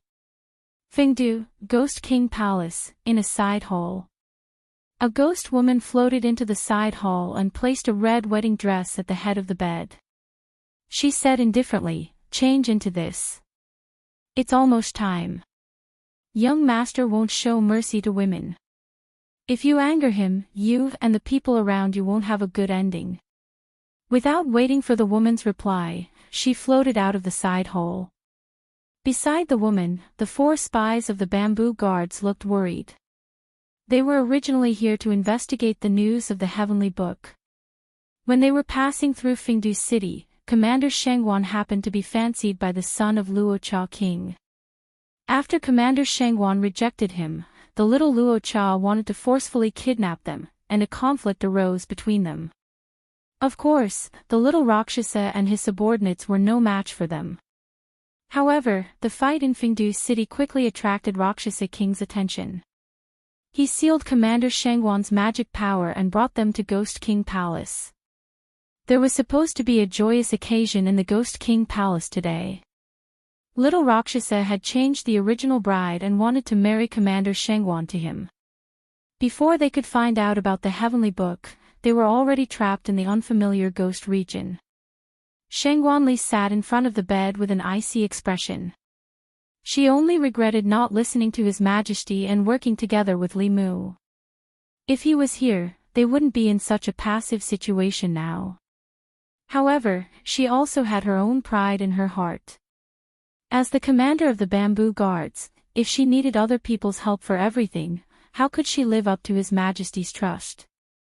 This time, she acted alone to prove herself, but she didn't expect to fall into such a situation as soon as she entered the ghost realm. After several hours of attacks, the seal in her body had become impulsive. Even if she couldn't kill the little Rakshasa, she could still injure him severely. However, by then, she would completely lose her ability to resist. The biggest problem was how to leave Fengdu, Rakshasa King's territory. Even if Rakshasa King wasn't in Fengdu, he still had countless strong men under him. Without a cultivation of the 7th realm, it would be difficult to break out. Shengwanli sighed. If only Li Mu was here now. Although he had snatched away His Majesty and was never polite to her, at least in this situation, he could give her a sense of security that no one could replace. Shengwanli looked in a certain direction with melancholy. Suddenly, a figure walked out from a wall at the end of her line of sight. Because she was looking forward to Li Mu's appearance too much, she even started to hallucinate. Li Mu passed through the wall and saw Shengwanli sitting by the bed. Her eyes were lifeless, pitiful and helpless. Lord Li. It wasn't until the 4 spies of the bamboo guards discovered Li Mu that Shengwanli came back to her senses. Looking at the figure that really appeared in the hall, she was both surprised and delighted. "How did you find this place?" Li Mu glanced at her and said, "If it wasn't for me coincidentally coming in to ask for information, you would have married a ghost. His Majesty told you to wait for me so we could move together. Why didn't you listen?" Shengwanli lightly snorted and said, "You still say that you were in the Yao Kingdom and that the ghost realm was right next to you. You should have arrived much earlier than me. When I came from the Shin due to Jiangyin County, where were you?" Her reason left Li Mu speechless. He rarely went to the Yao Nation, and it was rare for Huan Ji to see him. Before they parted, it was normal for them to kiss each other and do things that they loved to do. Li Mu waved his hand and said, "I was delayed by an important matter." "What happened to you two?" After listening to the explanation of a bamboo guard spy, Li Mu found out that the moment they entered the ghost realm, they were captured by Rakshasa King. After seeing Shengwanli, the little Rakshasa decided to change the ghost bride on the spot. Femme fatale, Li Mu sighed and said to Shengwanli, "Get on the bed. Your cultivation has been sealed right. I will help you remove the seal first." 4 spies stood guard at the door. Shengwanli and Li Mu sat cross-legged on the bed. Li Mu placed his hands on her back and sent his magic power into her body. She quickly felt an obstruction. It was a seal, but it was already loosening. Rakshasa King still underestimated Shangwanli. Even though she had just entered the Dongxian kingdom, she often followed the empress. Her methods were not something an ordinary Dongxian could compare to. If she was given a bit more time, she would be able to break this seal by herself. It might be a bit painful. Bear with it. Limu channeled his magic power and attacked the seal in her body. Shangwanli groaned and her face turned red. She gritted her teeth and said, "Can't you be a bit gentler?" Limu shrugged and said, "Be careful next time." It was not that he wanted to be so violent to Shangwanli. It was just that unless the seal was removed by the person who set it, there was only one way to break the seal. She only suffered a slight internal injury, which was already considered his outstanding skill. Shangwanli took out a healing pill and swallowed it. Then she asked Limu, "Have you found out about the heavenly book?" Of course, Limu glanced at her and said, "If I don't check it myself, can I count on you?" Shangwanli took a deep breath. She did not want to be angry with him. She still wanted to say something, but at this time, there was already an aura rapidly approaching outside the door. A gloomy young man pushed open the door and saw a woman wearing a wedding gown and a veil sitting at the head of the bed. He walked forward and said, "Beauty, as long as you are sincere with me, I will not treat you unfairly. In Fingdu City, you can do whatever you want." The woman at the head of the bed did not move. The young man smiled and said, "What's wrong? Are you shy?" He was full of anticipation. He reached out and lifted the veil, but he saw the face of an unfamiliar man. The extremely handsome man smiled at him and said, "Are you surprised? Are you surprised?" The young Rakshasa did not have time to be shocked. The figure of a woman suddenly appeared above his head. A golden hoop fell from above and wrapped around his neck. Then, it quickly tightened. The powerful mana fluctuations that had already erupted from the young man's body were immediately calmed down after being wrapped by the golden hoop. Limu and Shangwanli worked together to give the son of the Rakshasa king a surprise. After that, they threw him to a corner of the teapot space. His father was a 7th realm Xian Gui. The young Rakshasa's strength was not weak either. He was at the 6th realm. If they did not catch him off guard and give him a chance to resist, he would cause a lot of trouble for Limu and Shangwanli. After Limu's arrival, Shangwanli naturally treated him as the backbone. She asked, "What do we do now?" Limu thought for a moment and said, "There should be more than one Dongxian in the Ghost King Palace. In order to not arouse their suspicion, let's put on an act first. We'll rest here for a night and leave tomorrow." It was not easy to get here. Limu did not want to leave just like that. Since the Rakshasa king was not here, the Ghost King Palace lacked top-notch masters. If he did not plunder this place before leaving, he would be letting Ollie down. Of course, there was another important reason. You don't know the cost of money until you're in charge. After truly taking charge of the Fulu school, Limu realized that the rise of a sect required too many resources. As one of the 5 major powers of the Ghost Realm, it must have a rich foundation. He planned to search the treasury of the Ghost King Palace tomorrow to supplement his family. Limu took the opportunity to lie down on the bed and said, "Let's sleep. We'll talk about other things tomorrow morning." Shangwanli looked around the hall and only saw the bed Limu was lying on. Then she asked Limu, "If you sleep on the bed, where will I sleep?" "Limu, you can just grab a chair and make do for the night." Shangwanli said, "I'm a woman. Shouldn't you let me have my way?" Limu glanced at her and said, "Other than your body being that of a woman, which part of you looks like a woman?"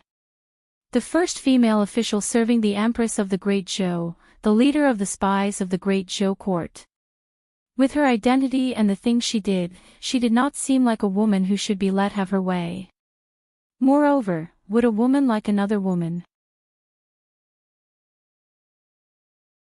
Shangwanli frowned and said in a low voice, I really don't know why Her Majesty likes you. Li Mu retorted, if Her Majesty doesn't like me, does she like you? You. Am I wrong? Shangwanli was infuriated by these words. She pointed at Li Mu, her chest heaving up and down for a long time. In the end, she just waved her hand and said, You are the Empress. Whatever you say is right. This subject will listen to everything the Empress says.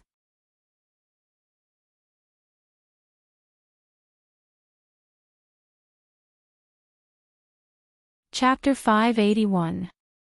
Shangwanli was clearly in a bad mood, and Li Mu knew that it wasn't just a day or two that she was in a bad mood towards him. In the past, Li Mu had at most taken away some of the Empress's love, but now, he had even taken away the Empress's person. Li Mu poked at her sore spot, so she poked at his sore spot in return. For a man, those words were extremely insulting. Fortunately, Li Mu's skin was thick. Although she was a woman who liked women, Li Mu still couldn't lie on the bed with a clear conscience. He got up from the bed and sat on the chair beside the table, saying, You're injured, you sleep on the bed. Shangwanli didn't get on the bed, but poured herself a cup of tea and drank by herself. Li Mu also poured a cup of tea, took a sip, and then asked, Ali, when did you start to like women? Shangwanli glanced at him and lightly said, What does it have to do with you? Li Mu shrugged and said, Since we're idle, why don't you tell me, how did you start to like Her Majesty? Shangwanli simply ignored him. The reason for her special feelings towards the Empress, Li Mu could somewhat guess. She had been by the Empress's side since she was young, and couldn't come into contact with other outstanding men. The Empress treated her like a younger sister, giving her full trust and protection, so it was natural for her to like the Empress and be close to the Empress. Li Mu wasn't jealous of her, nor did he see her as a love rival, nor did he discriminate against her sexual orientation. It was just that the Empress would be his sooner or later, and if Ali couldn't walk out as soon as possible, the one who would be hurt in the end would be herself. Seeing that she was ignoring him, Li Mu said, Actually, I feel that you don't like Her Majesty that way. To you, Her Majesty is like a sister. She has always protected you, loved you, and you worship her, but this isn't love. Shangwanli finally looked up at him and said lightly, You're not me. How do you know what I'm thinking? It was a good thing that she was willing to respond. Li Mu continued, As I said, your feelings for His Majesty are more of worship and admiration. Perhaps you don't like women, but only His Majesty. Think about it, have you ever had feelings for other women? Shangwanli looked at him with disdain and said, Do you think I'm like you, lecherous man? My love for His Majesty is unique. Li Mu asked straightforwardly, Do you know what it feels like to like someone? Shangwanli coldly snorted, I don't need you to teach me.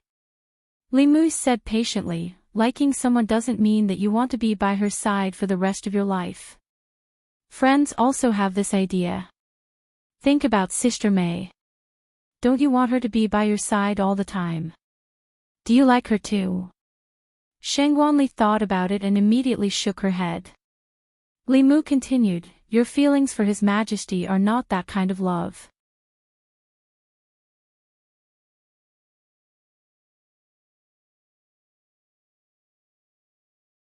It seemed like he was bringing her around to familiarize herself with the place, but in reality, Li Mu was not familiar with the place. It was too risky to recklessly capture a servant and search their soul. There was also the risk of being exposed. Before plundering the Rakshasa king's treasure, Li Mu did not want to be exposed. Although 7th Realm experts usually had their own Flask Heaven space, the Flask Heaven space of the 7th Realm was not very big. They might carry some important treasures with them in the Flask Heaven space. As for other basic resources, the Flask Heaven space could not contain them at all. What Li Mu needed were spiritual jades, soul energy, and other basic cultivation resources. He had many treasures on him. The Dao Bell for defense, the sky-piercing spear for close combat, and the sun-shooting bow for long-range attacks. As for other things, he was not interested in them at all. After passing through another door with Shangwanli, a 3-story palace appeared in front of Li Mu's eyes. The palace's entrance was heavily guarded. There were actually 4 fifth realm ghost cultivators. A palace that could be guarded by so many experts was naturally not an ordinary place. Just as Li Mu walked forward, another ghost cultivator cupped his fists and said, "Young master, Lord Ghost King has ordered that no one is allowed to come near this place." Li Mu glanced at him and said, "Of course I know. I don't need you to remind me." Then, he looked at Shangwanli and said, "Madam, remember, Father doesn't allow anyone to come near this place. You shouldn't come near in the future either. Otherwise, if Father blames you, even I can't help you." In order to cooperate with Li Mu's act, Shangwanli could only accept this form of address. She nodded and said, "I know." Li Mu left with Shangwanli. After passing through another door, he said, "Give me your hand." When Shangwanli heard this, not only did she not do as she was told, but she also took a step back.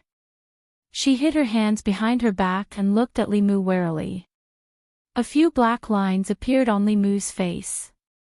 He said unhappily, "What are you thinking about all day?" "I want to use my mystical power to enter that palace. If I don't hold your hand, how am I going to bring you in?" When Shangwanli heard this, a trace of shame flashed across her face. She hurriedly stretched out her hand. Li Mu, on the other hand, did not move. He snorted and said, "Since you don't believe me, then wait here by yourself. I will go in alone." Shangwanli hurriedly took the initiative to hold his hand. She lowered her head and said softly, "I'm sorry, I was wrong."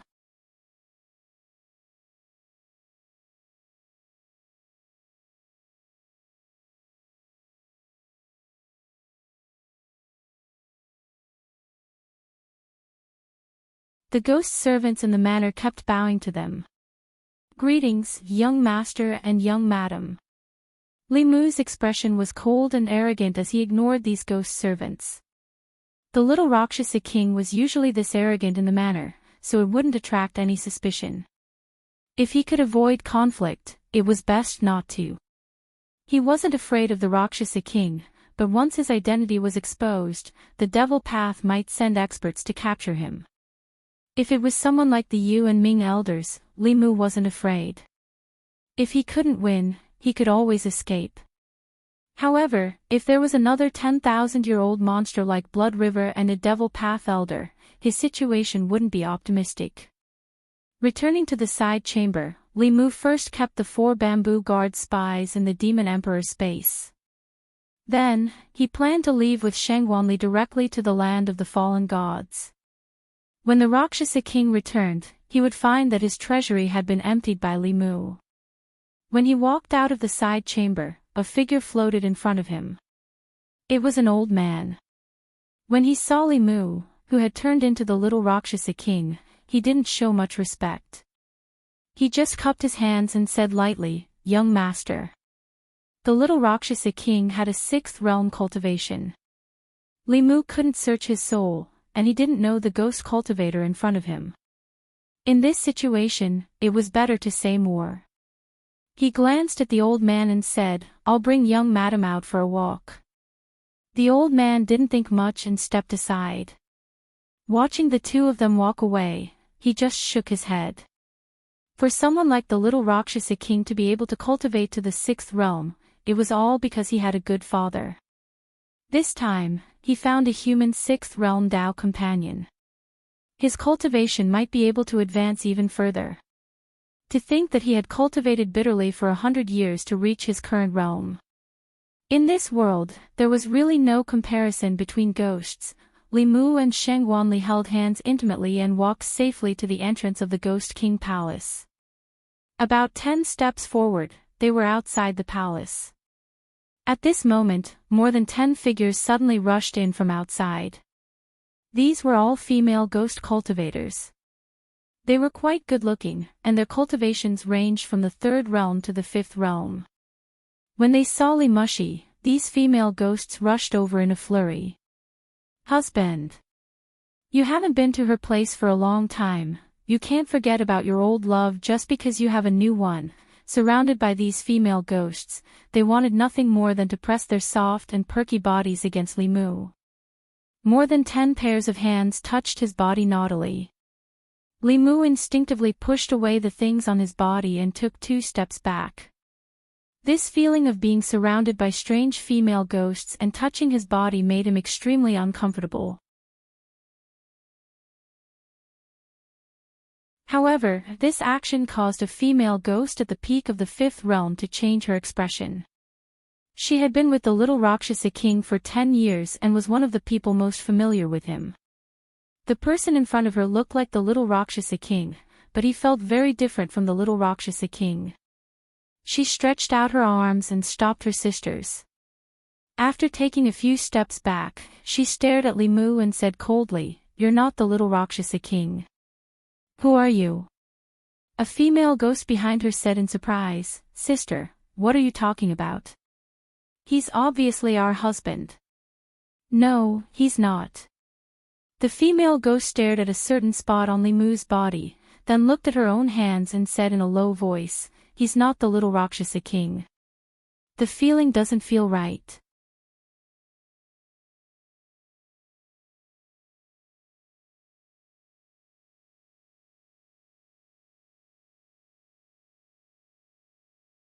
Two of them were eerie, and the last one was a human. 3 6th realm powerhouses surrounded Li Mu and Shangwanli from 3 different directions. The female ghost below said sternly, "Lord Consecrator, capture them. He's not the little Rakshasa." The eyes of the elder that Li Mu had seen earlier flashed, and he asked in a low voice, "Who are you? Where is the little Rakshasa?" Since his identity had already been exposed, Li Mu did not need to hide anymore. His figure and face changed, and he returned to his original appearance. The only human among the 3 6th realm powerhouses said in a low voice, "How dare you, human? How dare you cause trouble in Fengdu City? What are you waiting for? Capture him first and hand him over to the Ghost King." This person was a middle-aged man with a thin face. He wore a black robe with a pale white skull embroidered on his chest. Although he was a human, the aura on him was even colder than ghosts. As he spoke, a ghost fork appeared above his head. The ghost fork split into 2, 2 into 4, and soon, there were hundreds of them. They shot toward Li Mu with extreme speed. The power of each of these ghost forks was enough to kill a transcendent. Even Dong Xian would have to be serious when facing hundreds of them. The other 2 elders did not make a move. Clearly, they wanted to use this person to test the strength of this intruder. Facing the ghost forks that covered the entire space and sealed the entire void, Li Mu's body flashed with a golden light. The shadow of a bell enveloped him and Shangwanli. The ghost forks pierced the Dao bell and dissipated. Only one of them let out a deafening sound and broke. The middle-aged man's body trembled, and his aura weakened slightly. He was shocked and blurted out, "What kind of Dharma treasure is this?" This ghost fork looked ordinary, but it was a treasure in his hands. He had used it to kill countless enemies, but it was broken just like that. While his heart ached, he looked at the shadow of the bell, and a trace of fire appeared in his eyes. He quickly approached the bell and used all kinds of spells to bombard the bell. However, he could not break through the bell's defense. To be more precise, there was not even a splash. The middle-aged man was shocked and angry. He said sternly, "Coward, don't hide in the bell if you have the ability. Come out and fight me fair and square." As soon as he finished speaking, the bell shadow around the person in front of him slowly disappeared. The middle-aged man was delighted. This person was indeed young and could not be provoked. A blood-red long saber appeared in his hand. He raised it with both hands and slashed down fiercely.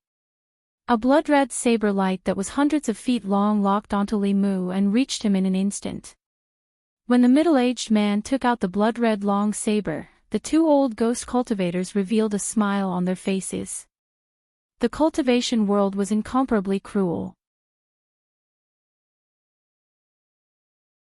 Giving up one's advantage because of a little provocation was undoubtedly a very foolish action. Being locked onto by the blood-red saber, there was generally no suspense about the outcome of this battle. If they were in the young man's shoes, they would also be seriously injured. The middle-aged man floating in the air also thought so. This blood-red saber had drained 70% of his magic power. He looked at the young man under the blood-red saber and waited for him to be split in half. Suddenly, a cold light appeared in his eyes. The moment the cold light touched the blood-red saber directly collapsed. However, the cold light became even more intense. The next moment, a long spear appeared in front of him and pierced through his body. His body was pierced, and his primordial spirit was also severely injured. He had no chance to react at all. A golden rope was wrapped around his body. With his remaining strength, he could not break free at all. Limu held the long spear in his hand and stepped on the middle-aged man's body in the air. The world was silent. Blood Saber, Lord Blood Saber pays his respects. He defeated Lord Blood Saber in one move. Is this person a powerhouse of the upper realm? It's over. Lord Ghost King is not here.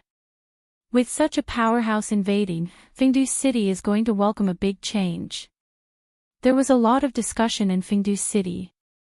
The expressions of the two sixth realm elderly ghostly cultivators changed drastically. After looking at each other, they joined forces to attack Limu without hesitation. They were no match for the Blood Saber alone. Only by joining forces would they have a chance. While the two of them attacked Limu, the dozens of fifth realm ghostly cultivators near the Ghost King Palace set their sights on Shangwanli. In Fengdu City, many powerhouses took out their Dharma treasures and flew towards Limu. Facing the two sixth realm ghostly cultivators who were rushing towards him, a bow appeared in Limu's hand. He knocked the bow and casually shot an arrow. Wherever the arrow passed, a black line appeared in the air. The speed of the golden arrow was so fast that it was impossible to dodge. It pierced through the chest of an elderly man. At this moment, 90% of the dense energy on his body dissipated. Limu reached out his hand and grabbed at the air. A large illusory hand appeared in the air and grasped the elderly man's extremely weak soul. As long as he clenched his fist lightly, this sixth realm powerhouse's soul would scatter. This was the result of Limu being merciful. If he had increased his transcendence energy by just a bit, this ghostly cultivator would have died under the power of the sun-shooting bow. One should always leave a way out. Limu had no enmity with him.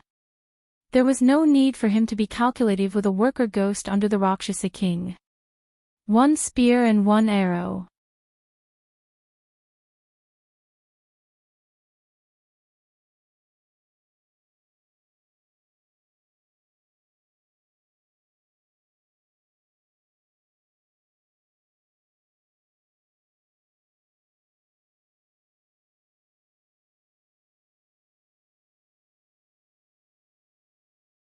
The coquettish female ghost in the lead boldly walked behind Limu and massaged his shoulders while saying, "Senior, I'll massage your shoulders." The other two slightly more beautiful ones knelt on his left and right, one on his right. They put their hands on his legs and said, "Senior, we'll massage your legs, aha." Shangwan Li's expression was cold as she made a heavy sound. Limu's mind moved, and the three female ghosts were immediately teleported out. He looked at Shangwanli beside him and said seriously, "Ali, as you can see, I'm a good person who doesn't do anything wrong. When you go back, you can't talk nonsense in front of Her Majesty." Shangwanli snorted and said, "That'll depend on your performance in the future." Outside the hall, several female ghosts appeared in a flash. They were all shocked. This senior's strength was indeed unfathomable to teleport them away without a sound. The fifth realm female ghost looked regretful and muttered, "This senior is much more powerful than little Rakshasa. It's a pity that he doesn't get close to women."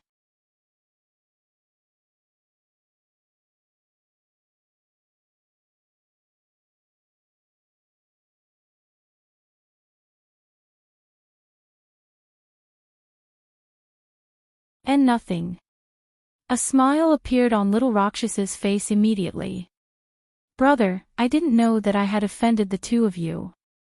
Can you let me off? When I return to Fingdu, I will prepare a generous gift for you as an apology.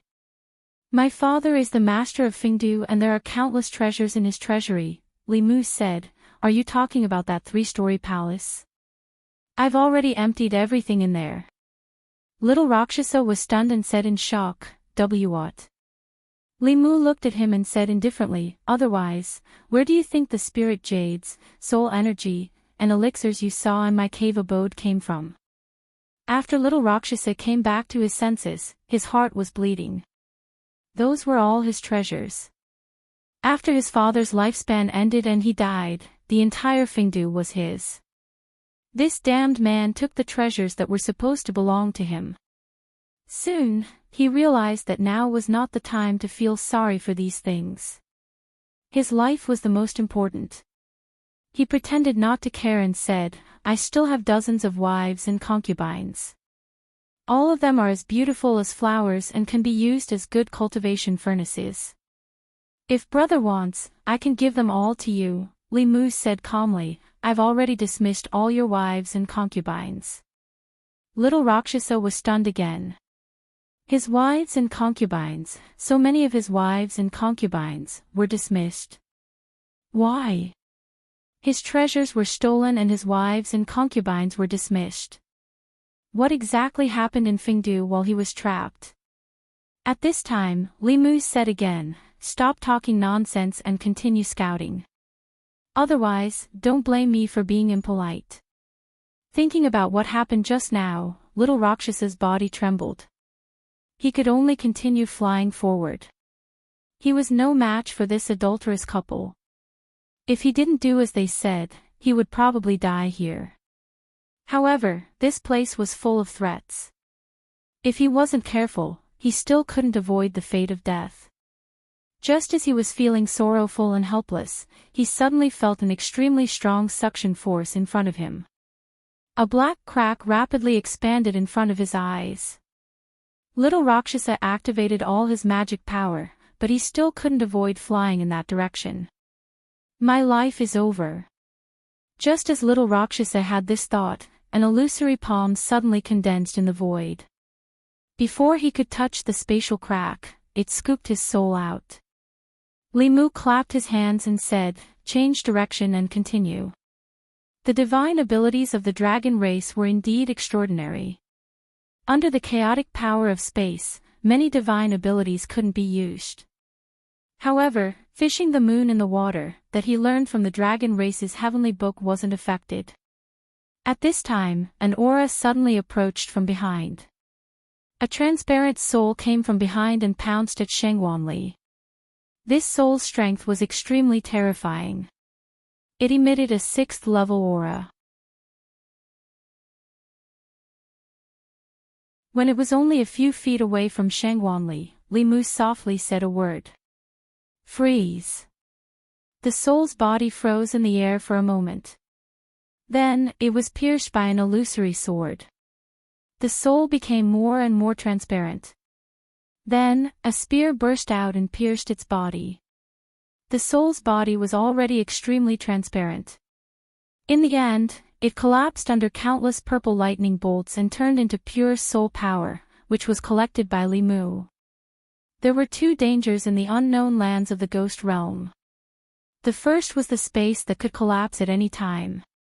The second was these wandering souls.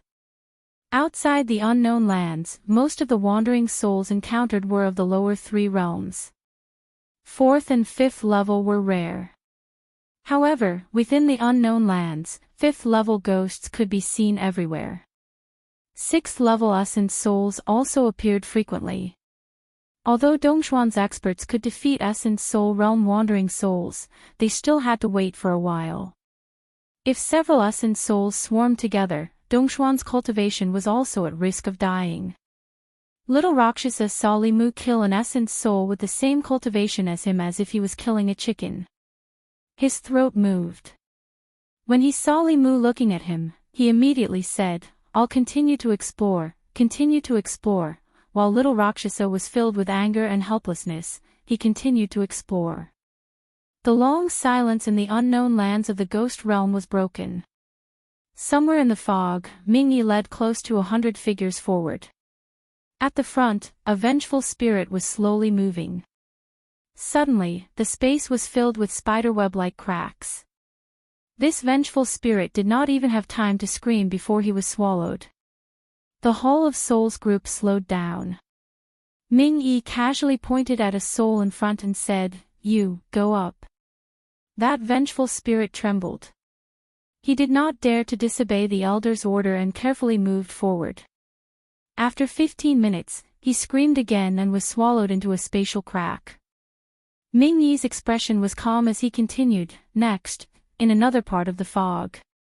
A sixth realm wandering soul was madly struggling in Devil King's hand. He clenched his fist, and this wandering soul collapsed into soul power and was absorbed into his body. Devil King closed his eyes. A moment later, he slowly opened them. He held a compass in his hand and slowly moved forward in the fog. Suddenly, a white light flashed on the compass. The needle noticed that it had deviated. Devil King adjusted his direction and continued to move forward according to the needle. The space where he was originally going to pass slowly cracked open. 100 miles to his left, a woman in white was rapidly flying through the air. Even a seventh realm cultivator would be shocked by this scene. The unknown lands were filled with spatial cracks. If one was not careful, one's body would be torn to pieces by the chaotic power of space. No one dared to travel in the unknown lands at such a speed. Wherever the woman in white passed, there were many spatial cracks. But strangely, she passed through these areas recklessly without any injuries. She was approaching the center of the ghost realm at an extremely fast speed. At the same time, there were countless figures in the ghost realm. They were all moving toward the same destination. At the center of the ghost realm, there was a fog vortex that was hundreds of miles wide that was slowly spinning.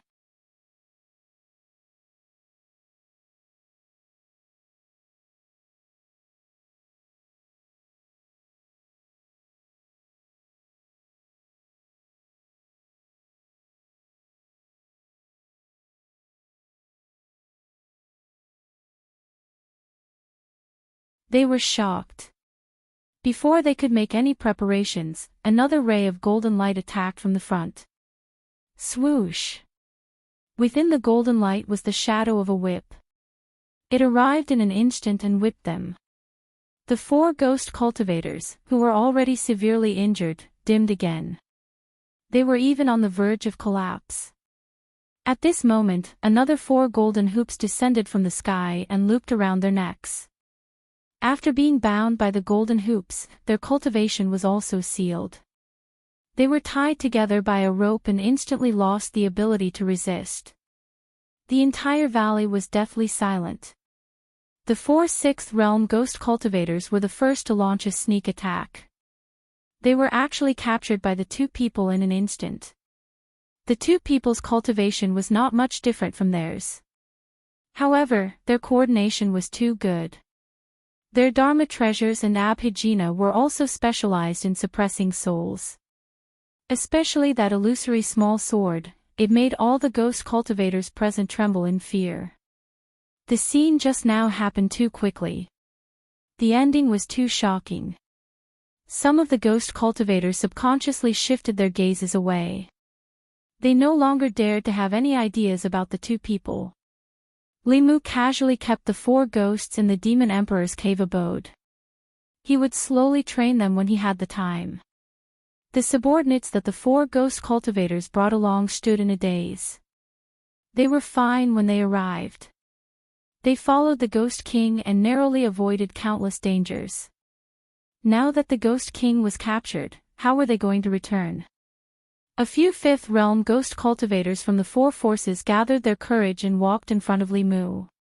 They knelt on one knee and cupped their fists. "Greetings, Master." "Greetings, Madam." Limu glanced at them and asked, "What are you doing?" A ghost cultivator at the peak of the Fifth Realm braced himself and said, "We used to follow the Ghost King. You defeated the Ghost King and are our new master." Limu glanced at them. He quickly understood why these ghost cultivators were so anxious to acknowledge him as their master. Without the Sixth Realm cultivators, they were in the unknown lands. They could not return from here to any city in the ghost domain. They had to pass through countless chaotic spaces and encounter countless powerful wandering souls. With their cultivation, it was impossible for them to pass through. Limu looked at them and said, "That's enough. Stand aside." If he left them alone, not many of them would be able to return alive. Their souls would be scattered here. The forces under any one of these four ghost cultivators were comparable to a small or medium-sized sect. After being incorporated, they would be a considerable force. Hearing Limu's words, the few Fifth Realm ghost cultivators heaved a sigh of relief. They finally relaxed and called their subordinates to gather together.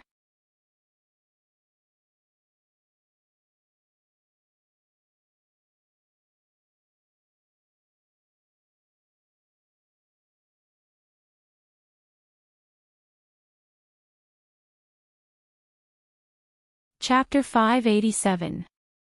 When Gue first arrived with the Soul Hall people, he immediately observed the strength of the cultivators present.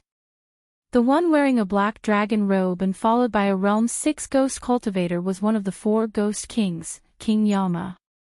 This old ghost's cultivation was considered powerful among the Realm 7, so he had to be careful. The second person he had to be careful of was the somewhat familiar youth.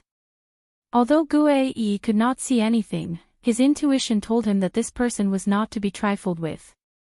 Of course, he was only wary of these people and did not fear them. Nightmare 2 and Nightmare 3 had other missions and were not by his side. However, before he entered the Ghost Realm, he knew that the Lord Fifth Ancestor would come personally this time. As long as the Lord Fifth Ancestor came personally, wouldn't the land of the fallen gods be their backyard? In the pavilion, Limu drank a cup of tea. His expression was calm, but he was thinking about something. The three elders of the Yuming sect had once said that the demon Tao had the means to extend the lifespan of cultivators. He had been thinking about this for a long time. The two grand elders were nearing the end of their lifespans. If he could extend their lifespans by 60 years, it would be of great significance to the sect. This time, if he had the chance, he had to capture Gue and ask him about the method to extend his lifespan. Gue, who was resting with his eyes closed, suddenly sensed something and opened his eyes. He looked in a certain direction and saw that the youth who made him wary was looking at him. For some reason, when he met this person's gaze, he actually panicked for no reason. While everyone waited, another 2 days passed. At this moment, the fog whirlpool in the land of the fallen gods was spinning at an extremely slow speed. It looked like it was still. At a certain moment, King Yama, who was at the front of the valley, suddenly stepped into the fog whirlpool with his subordinates and quickly disappeared. King Yama was familiar with the ghost realm. His actions meant that the time to enter the land of the fallen gods had arrived. The second to enter the land of the fallen gods was the Soul Hall. Before they entered the whirlpool, no one dared to make a move. After the two factions entered the whirlpool for 15 minutes, the other factions entered one after another. Limu looked at Shangwanli and said, "Why don't you wait for me outside?" The name, Land of the Fallen Gods, didn't come out of nowhere. Countless experts had fallen there, which gave it the name, Fallen Gods. Limu didn't really want her to risk her life. Shangwanli looked at him indifferently and asked, "Are you afraid that I'll drag you down?" Li Mu immediately shook his head. Of course not. She wasn't just a pretty face. No matter where she went, her 6th level strength couldn't be underestimated.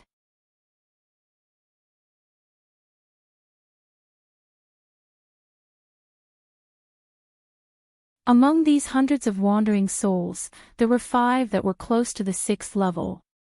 If they were attacked by them, their side would definitely suffer heavy casualties. Helpless, he could only prop up a dermic power shield and forcibly block the wandering soul's attacks. 20 miles to their left, Feng Yi was controlling a Black Lotus and fighting with a 7th level wandering soul. Although he had suppressed the wandering soul without self-awareness from the beginning, he didn't relax at all. This land of the fallen gods even had 7th level wandering souls. The difficulty of finding the heavenly book was much greater than he had imagined. At the same time, in another part of the vortex, several soul shadows let out mournful howls and pounced from the fog. However, they were pierced by a small transparent sword.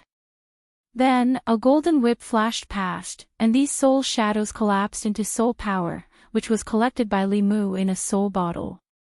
In the land of the fallen gods, the number of wandering souls increased explosively. Often, 5th level wandering souls attacked in groups. Li Mu didn't waste any soul power and collected every soul he saw. Soul power could be used directly for cultivation to help cultivators condense their souls and strengthen their essence spirits. It could also be sold for spiritual jades. These ferocious-looking souls were gifts from nature. Working together with Shangwanli, they harvested these wandering souls like harvesting chives.